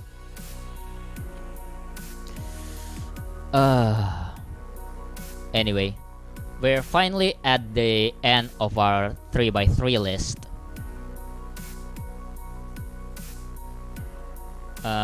Which is Holic. Oh god, this manga right here, it's probably one of the only I should call quote unquote mainstream manga on this list, and for perfect reason too. I mean, Holic is pretty lit, should I say? Yeah, clamp. Yup. Anyway, so one of the good news is the Holic Ray, the sequel to this, is finally resuming its serialization after like years of hiatus, starting next year. That's not too mainstream, I think. Yeah, but still, I think I read it back in high school when the manga was still ongoing. That's how long it was. You know, Kiss Manga was still there. It was pain in the ass to read this ages ago. Oh, exactly. Especially because you actually need Tsubasa Reservoir Chronicles as a companion. I found it through Card Capture Tsubasa. Yeah, Card Capture is actually one of the first Clamp anime I've ever watched, and actually one of the first anime where I found out what yaoi is. just imagine a 6-year-old Nanaten watching Card Capture Sakura for the first time, and see the big brother, Tomoyo. What's the big brother called? And his longtime boyfriend. And I saw them, and my 6-year-old self thought, I looked at the two of the boys and I thought, wow, those two are fucking. Clams is reeks of abnormal things. Oh, I remember I actually made like a full-on Toya and Yukito. Yes, Toya and Yukito. So every time those two on screen, their chemistry was so obvious. My 6-year-old self was like, there's definitely something going on between these two. Yeah, that's how strong Toya and Yukito relationship was. It's actually one of my top yaoi pairings, next to Yuri and Victor from Yuri on Ice. The Death of Innocence. And I wasn't got into yaoi until Sayuki, which is basically just a yaoi gateway, just a whole other level. Oh, 6-year-old Nanaten. Oh, they're fucking. Yeah, I even remember when the Yukito started transforming into what's it, the angel called? I forgot. And they start holding hands, and Toya start holding his hand. I was like, oh, it is on. God, my brother said his gateway to yaoi is Sayuki, but mine was Card Captor Sakura. Thank God I'm not aware of those when I'm watching it as a kid. Sayuki Reload. His name UA, yes. Anyway, back to Holic. It's actually one of the first Clamp anime that I watched in full. Which really a shame because in the anime they actually like erase all of the connection with Tsubasa Chronicles. And to this day, Tsubaholic is probably one of the most convoluted anime that I've ever tried to discuss. Battlefair Yukikaze had the vibes with Ray too. Huh. Yeah. So anyway, Tsubaholic is one of the most convoluted because if you haven't know the twist of the Tsubaholic, I highly suggest you to read the manga. Because they started playing with the timelines and shit, and it just brought like a whole other nuance to Holic. So after the twist, I started rereading both manga at the same time, which is really the order for you to read Tsubasa Reservoir Chronicles and Holic. So this manga is basically just double. It's a wombo combo. But to this day, the ending of Holic still got me. It still managed to fuck me up. Because every time I saw that last panel of Watanuki just staring into the night. It's just really left me with this sense of melancholy. Clamp multiverse. Yes, oh god, the Clamp multiverse. I actually like had this old Facebook post where I tried to place all of the manga Clamp works that take place in the same universe. We got like a bunch like Drag and Drop, Cardcaptor Sakura, which I think actually shares within the same universe as Holic, the same main universe. Tsubasa Reservoir Chronicles and Drag and Drop, and what's the Angel manga, which is a prequel to Drag and Drop? Code Geass. No, that's not part of the Clamp multiverse. I think it is. Actually, it is. Oh, remember that one mystery manga that Clamp is, I think the latest. It's just really bizarre to see Clamp doing character design in non-Clamp works. Chobits, no, I don't think that's in the same universe as Holic, but it does share the same universe as the what's that Angel Clamp Detective School? I'm not sure about that either. I haven't read that one yet. Actually, I haven't read any of the old Clamp works. I haven't read X. I haven't read Rayard. I haven't read Clamp Detective School. The only Clamp works that I've read are Cardcaptor Sakura, Kobato, Angel Fight. What's that? The Chobits prequel.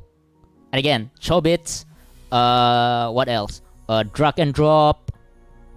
The Drag and Drop prequel. The Angel thing. Tsubasa, basically all Clamp's character munch in one series. All metaphors basically has their counterpart. Yes, Angelic Layer. Yeah, that's it. What other Clamp works that I've read? They're all JoJo Dojins.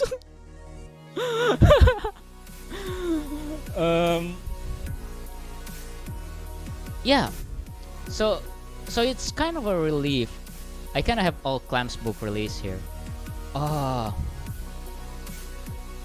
haven't actually like collected any of the Clamp works. I had like I think the first volume of Tsubasa. I think that's the first volume. I don't know. I probably have to go to the city and check. What else? The Angel yaoi series, which is the prequel to Drag and Drop. And what else? I think those are the only Clamp works that I read. Yeah, so anyway, the ending of the original Holic still manages to fuck me up. And the only manga that I've ever done that is we're going to honorable mention here. I actually prepared this beforehand. Chrono Crusade, baby. Yeah. Oh my god. Oh, Chrono Crusade. So yeah, we're going on a separate tangent while we're on the topic of manga that manages to fuck me up. So, Chrono Crusade. Motherfucker. Yeah, so imagine 8-year-old Nanaten. I cried my ass out of this. Me too. So I think it was around the time where the anime was still airing. Confession. I have never and I have never seen Chrono Crusade anime. And in my hometown, there's this another manga rental. I watched the anime, but I remember absolutely nothing about it. And so I knew back then. I knew the premise, right? This devil makes a contract with a nun, and every time the devil uses the power, it drains the life of the nun. Sadly, the comic is not completed. The anime is not that good. Go for manga, bro. Yes. I actually never went for the anime for Chrono Crusade. And by the way, when I first read the manga, I actually my brother actually rented out. I think it was volume 7. Which volume where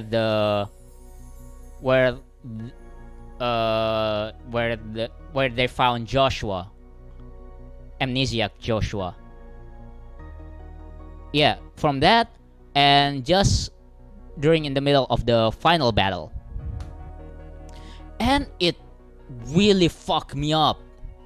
Like, for the next 3 days, I legit cannot do anything else. Follow me. I think you stuck in here.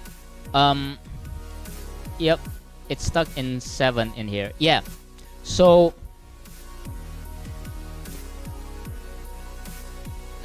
after I read the Chrono Crusade, I legit going through my days just thinking about the manga, because the scene really fucks me up, especially the Chrono's backstory when they finally get into Chrono and the first Mary Magdalene.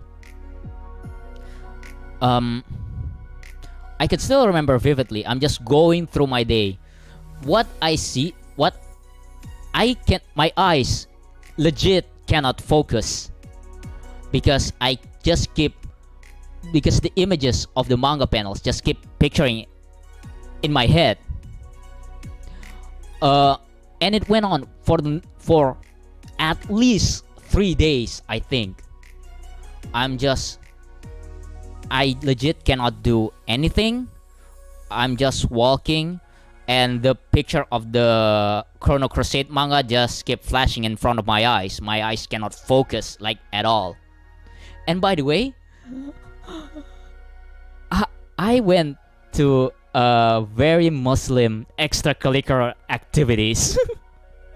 So imagining this, so me going through reading Quran while imagining this.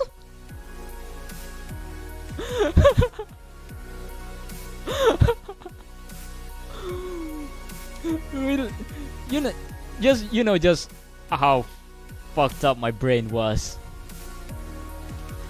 So yeah, I didn't quite finish the manga because in Indonesia the manga just stopped publishing altogether. It wasn't until I went to high school before I finally read the Chrono Crusade the mangas in its entirety. And wow. And the ending, just wow. The ending, that last panel of, spoiler alert, when what's the main character's name? What's the main female character's name? Cosette? Colette? I forgot. When she finally embraces Chrono inside that chapel. No, not that one. The page before that, when the whole meme about the Rosette, yes, thank you. when you know the panels, you know the 3 panels of Rosette breaking down in tears. When that panel hits, oh my god, the waterworks just started flowing, man. Like Angel Beats level of tears. So yeah, it legit hits me hard. Yeah, it hits different. And you know, yeah, I think those 3 are the mangas that manages to makes me cry. Chrono Crusade, the final volume of Kaiouki, and Umakawa. And there's also one more, but it's more of a anthology kind of thing. I forgot what its name was. Anyway, the second honorable mention, because the whole I do have the Angel Densetsu on this list, for honorable mention list. So yeah, as I said, do you also read his other works also published here? World Embryo. Oh yes, I actually did read World Embryo. I first started renting the manga out on the same manga rental place where I read the Doushiro. And my god, it was a really long time ago. I already forgot the premise of World Embryo, but I did manage to read it till the end. I forgot what the story was. There's this lolly girl, and I remember swords. Anyway, Angel Densetsu. So I already mentioned, this is made by the same guy who wrote Claymore and Adrian. It also the tear-jerking one. I don't actually remember. No, World Embryo did not make me cry, like at all. I think by that time I was just by the end, when I reached the end of the Embryo, I remember just like, oh, finally it ended. Because I remember that I don't really like the MC pretty much. Anyway, Angel Densetsu. I already explained the premise, which is this MC dude has this resting Joey Wheeler's face. And basically the whole misunderstanding happens because people keep thinking that he's a thug, but he's the sweetest boy ever. He's the best boy. Anyway, to the second honorable mention, this manga right here. I don't think I will ever find a chance to talk about this manga. So this is called ADEKAN. This is legit. Oh, citrus. So this is legit the first yaoi manga that I have ever admit to read on social media. But I don't think there's a yaoi tag in there on MangaDex anymore. It's just Shonen A, but I do remember when I first discovered on Kiss Manga, there's a yaoi tag in there. But it's just mostly just pretty tame stuff. There's not like full on hardcore or anything. Looks incredibly gay. Oh, but it kind of is. So, but I'll talk about the art later. So the whole premise is that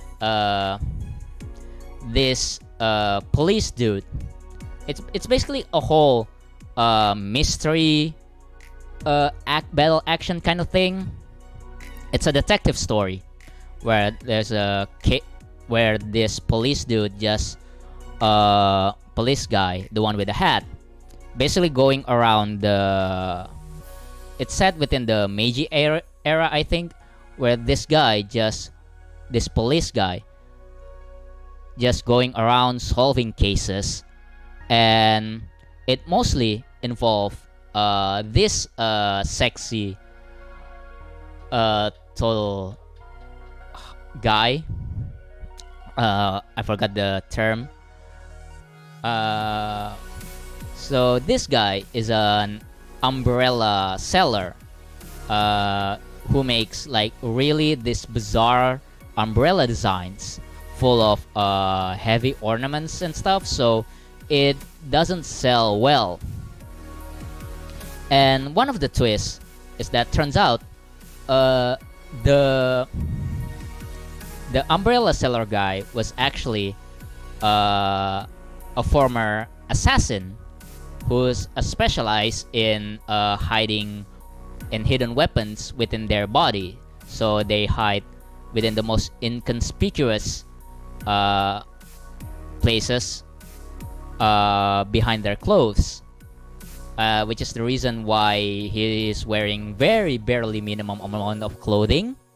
One of the running gag is that the police dude is actually tries to make the guy wears a decent pair of underwear, which is just a fudonshi.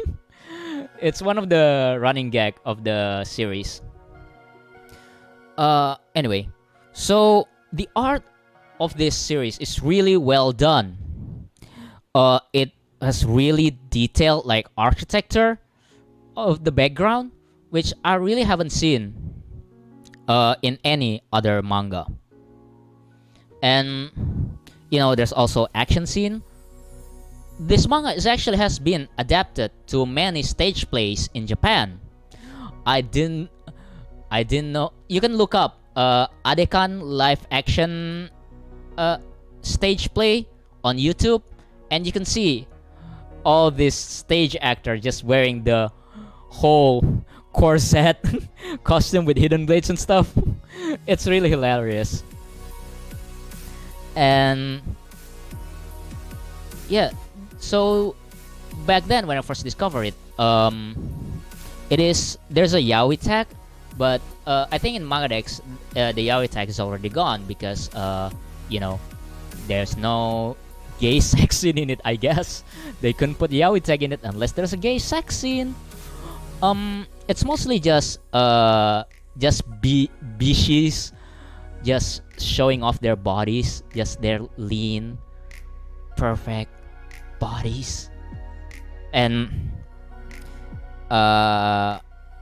yeah, it's the art just hits different, you know. I really highly recommend you to read this ADEKAN if you're really looking for some bishi action mystery series.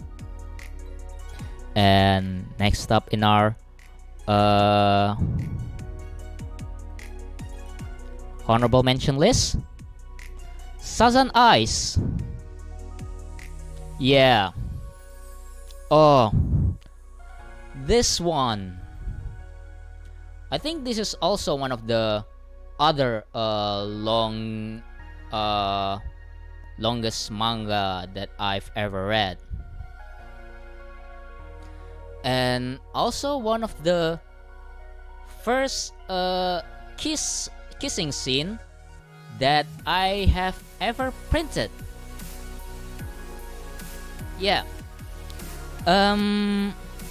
So for those who doesn't know, Sazan Eyes, or 3x3 eyes, not to be confused by the whole 3x3 premise of this stream, is that there's this demon girl who has 3 eyes, and they came from the race of immortal demon, and in order to lose their immortality, she tries to seek aid from this guy Yakumo, which is the dude in the back. And they all went to some sort of adventures together in order to make Pi, the female character, to become human again. And I think this is one of the other longer series that I've read. I think there was like, what, 40 volumes? I didn't read this series to the end. Yeah, there's like a lot of screaming. The author, I also like read the... kind of want to read it now. Yeah, you can actually... the translation is actually pretty good. I only like collected like one volume, I think. Just one random volumes that I got from the bargain bin sale. But I really like the dynamic between the Yakumo and Pi. And a little bit of piece of Nanaten lore, I guess. When I was 8 years old, I always like... my dad always asked me to help him type with his office report. So we would go to his office, and you know, basically being his assistant, some sort, which really just drives me to become really typophobic. Just typing on Microsoft Word alone just give me Vietnam flashbacks of being with my my dad's office on the weekend.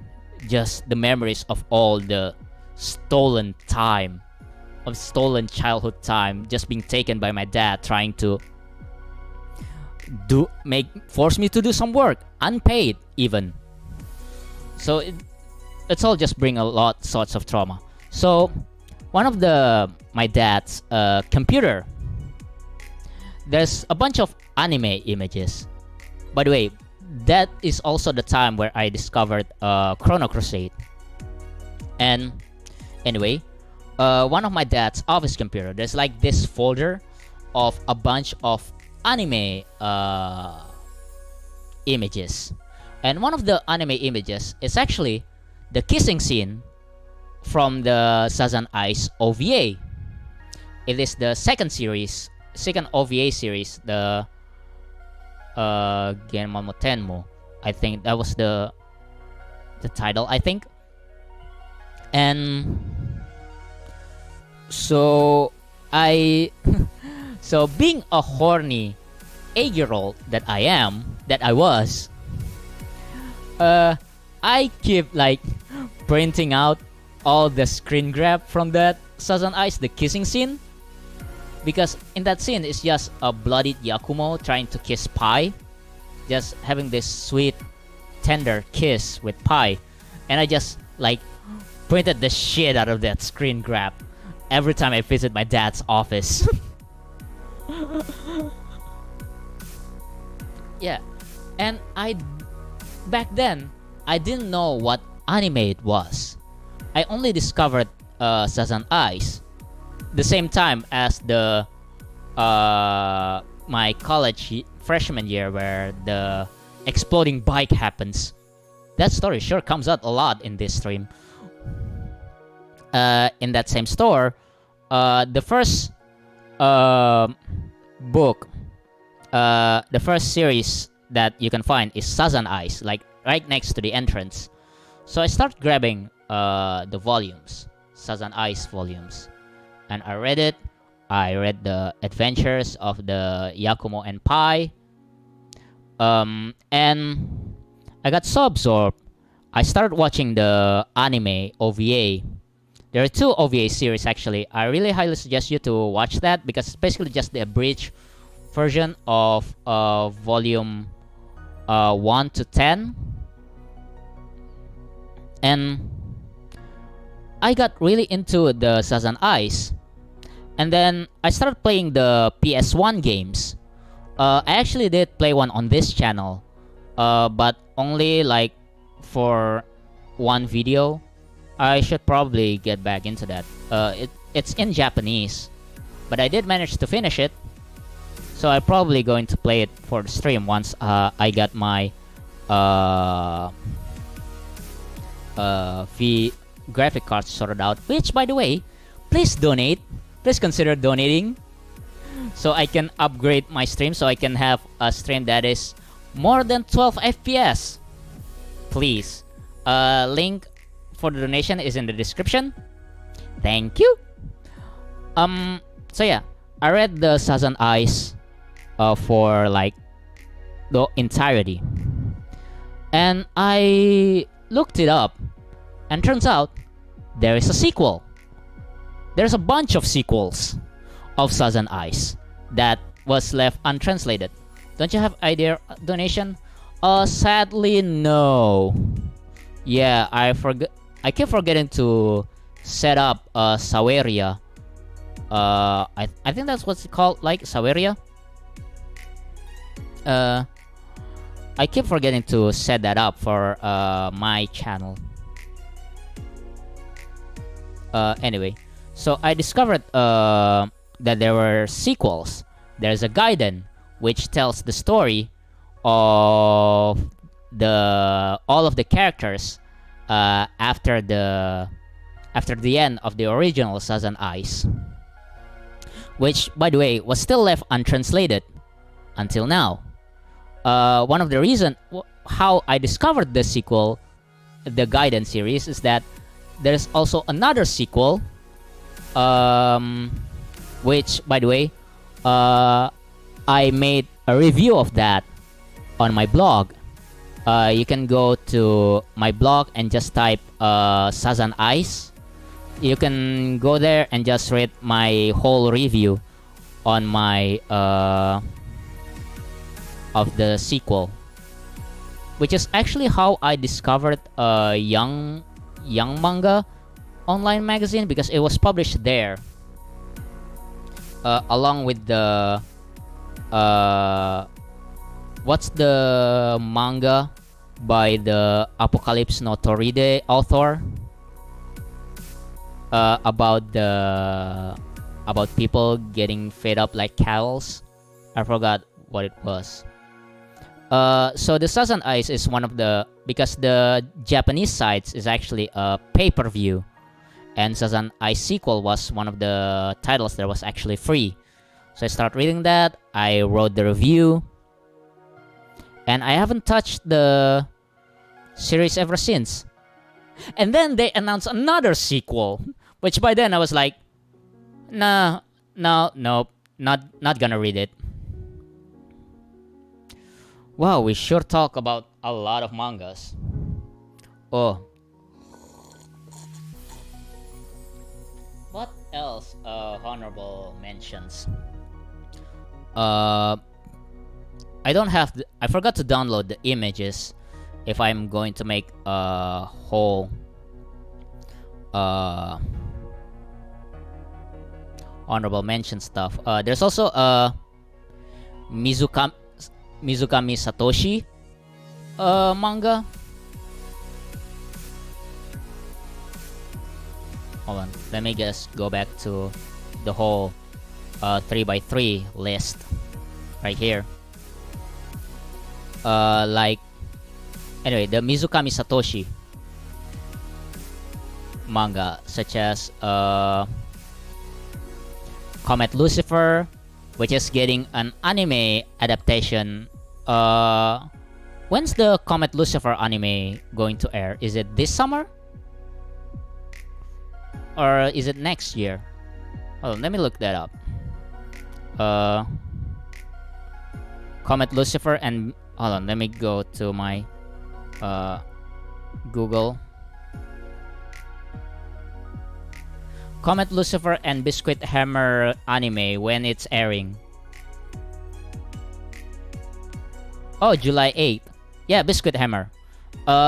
Yeah, it should get honorable mention here. I just forgot to put the picture before the stream if I'm going to make a honorable mention of that. Actually, all of Mizukami Satoshi manga deserves honorable mention.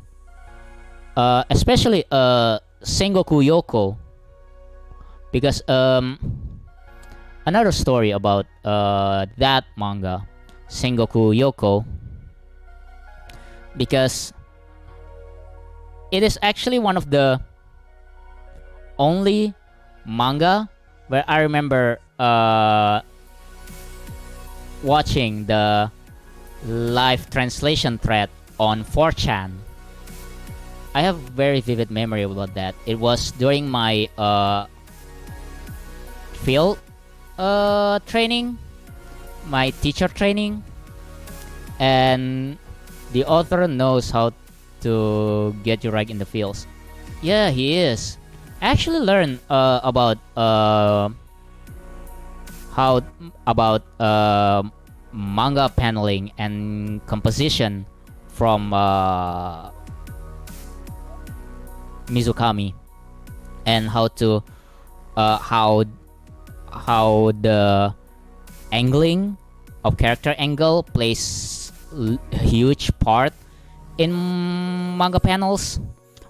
How to make a dynamic angle in your scene. I actually learned that from Mizukami.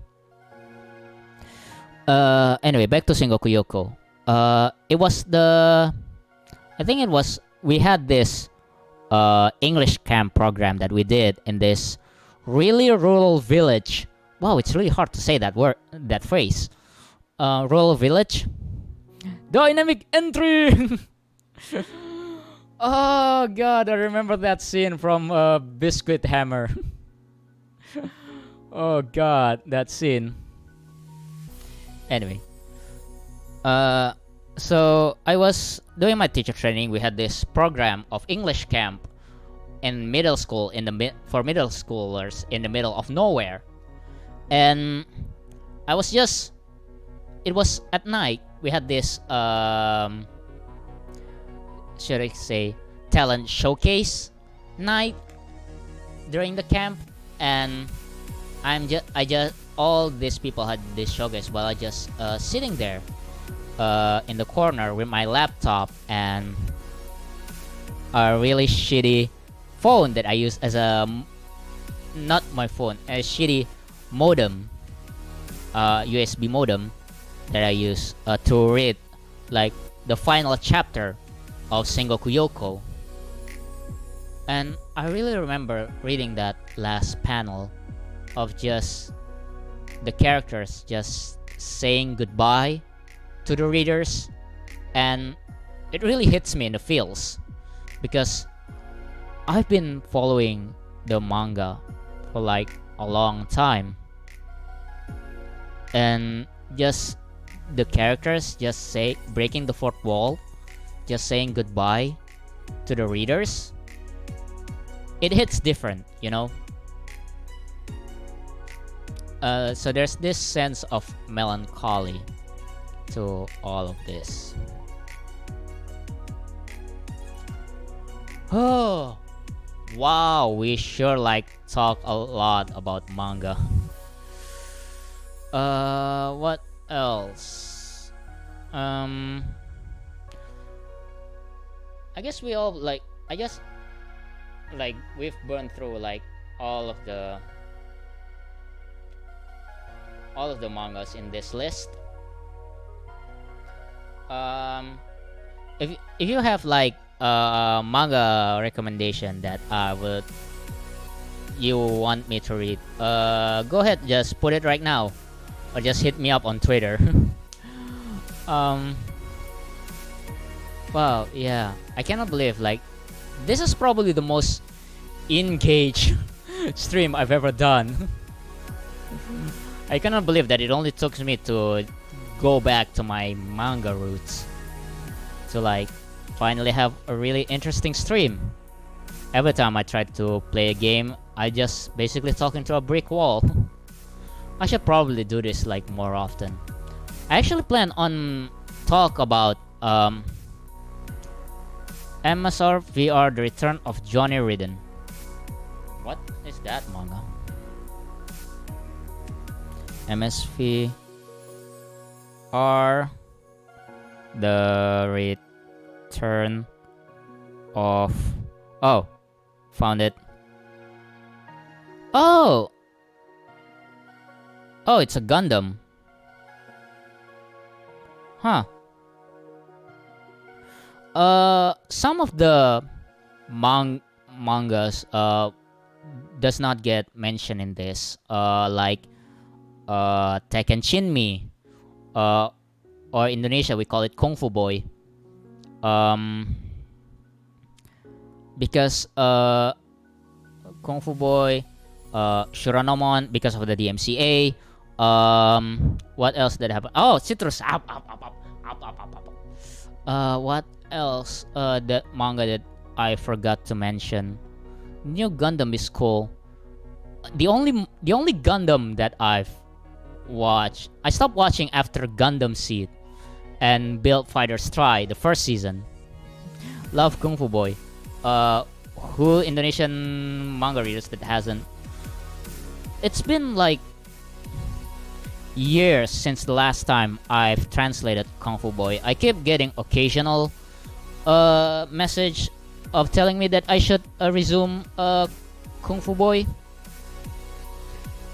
But I'm just can't. I'm really exhausted. I probably won't be able to resume the English translation of Kung Fu Boy anytime soon. I still collect the manga though. I think my collection was, I think it was in I'm in volume 26. I think 26 or 36. I forgot. 26. Yeah.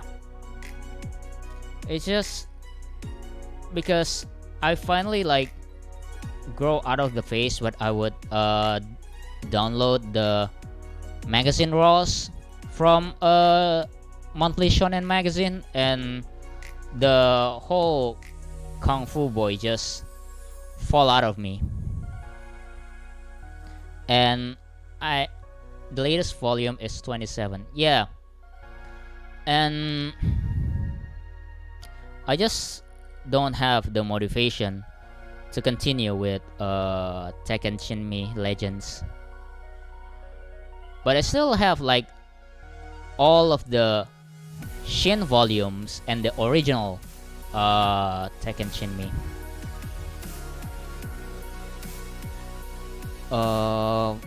What else the manga that I didn't mention? Some more Kawahara Masatoshi works. The mangas that I'm currently reading. One of the reasons for that is that, well, I actually don't have any stories that I can associate with the manga, because, like I said, all the mangas in this list, all this manga, they all have a hand in shaping who I am right now. All this manga has an aspect has this amazing stories that I associated with that makes me remember said manga. If I recall the time I'm taking my college entrance exam, thanks. Thank you for the donation.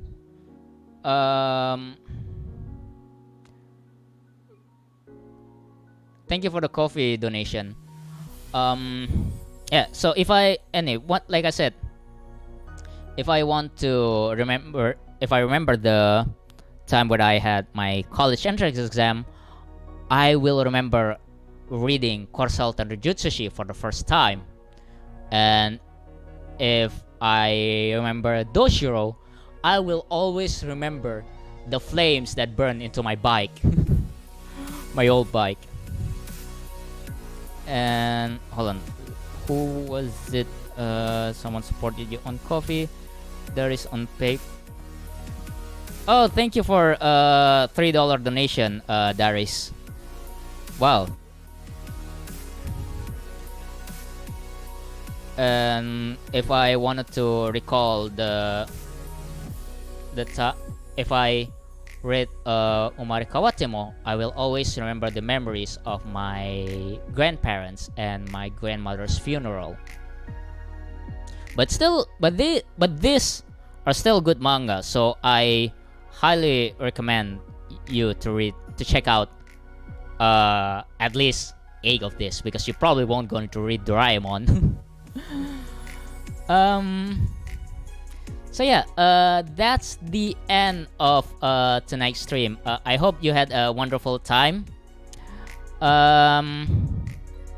Anyway, huge shout out to all my... Oh god! I can donate a bit more if you have Indonesian rupiah. I don't really have PayPal balance. Oh dear god, I should probably not put this and this. Anyway, huge shout out to all my Patreons over at patreon.com/nana10. We have Cameron Moriarty, Gregory, Tracy Umeda, T. Will, The Mirror, Kevin, and Vivan. Also, Muhammad Daris, thank you for the $3 donation. And blast from the past. Yeah. So if you want to support me, you can go and donate, link down below. I also have coffee, where all of the proceedings from that will go towards upgrading my VTube setup. And also, if you join my Patreon, you can have 1 week early access to all of my content, such as manga translation and other stuff. I'm taking a break from translating this week, but I do have a video that is a Patreon exclusive for 1 week. You can go there, sign up, and check it out. Spoilers, it's my VTube introduction video. So yeah, look forward to that next week. Speaking of next week, I'm probably going to do this kind of stream a little bit more. I'm just trying to find a friend that I can talk my this kind of stuff with. I'm planning on making like my anime 3x3. Also, I just need to find someone that I can discuss it with. I tried to ask Amewa Takahashi, but he said that he couldn't find any animes fit enough to on his 3x3s. So I'm probably going to wait for that, or anyone else. But I may just do this kind of stream again, because I really want... The whole reason I'm doing this stream because I want to talk about my anime 3x3s. Anyway, don't forget to follow me on social media. You can find it as it appears on the screen. So anyway, thanks for watching.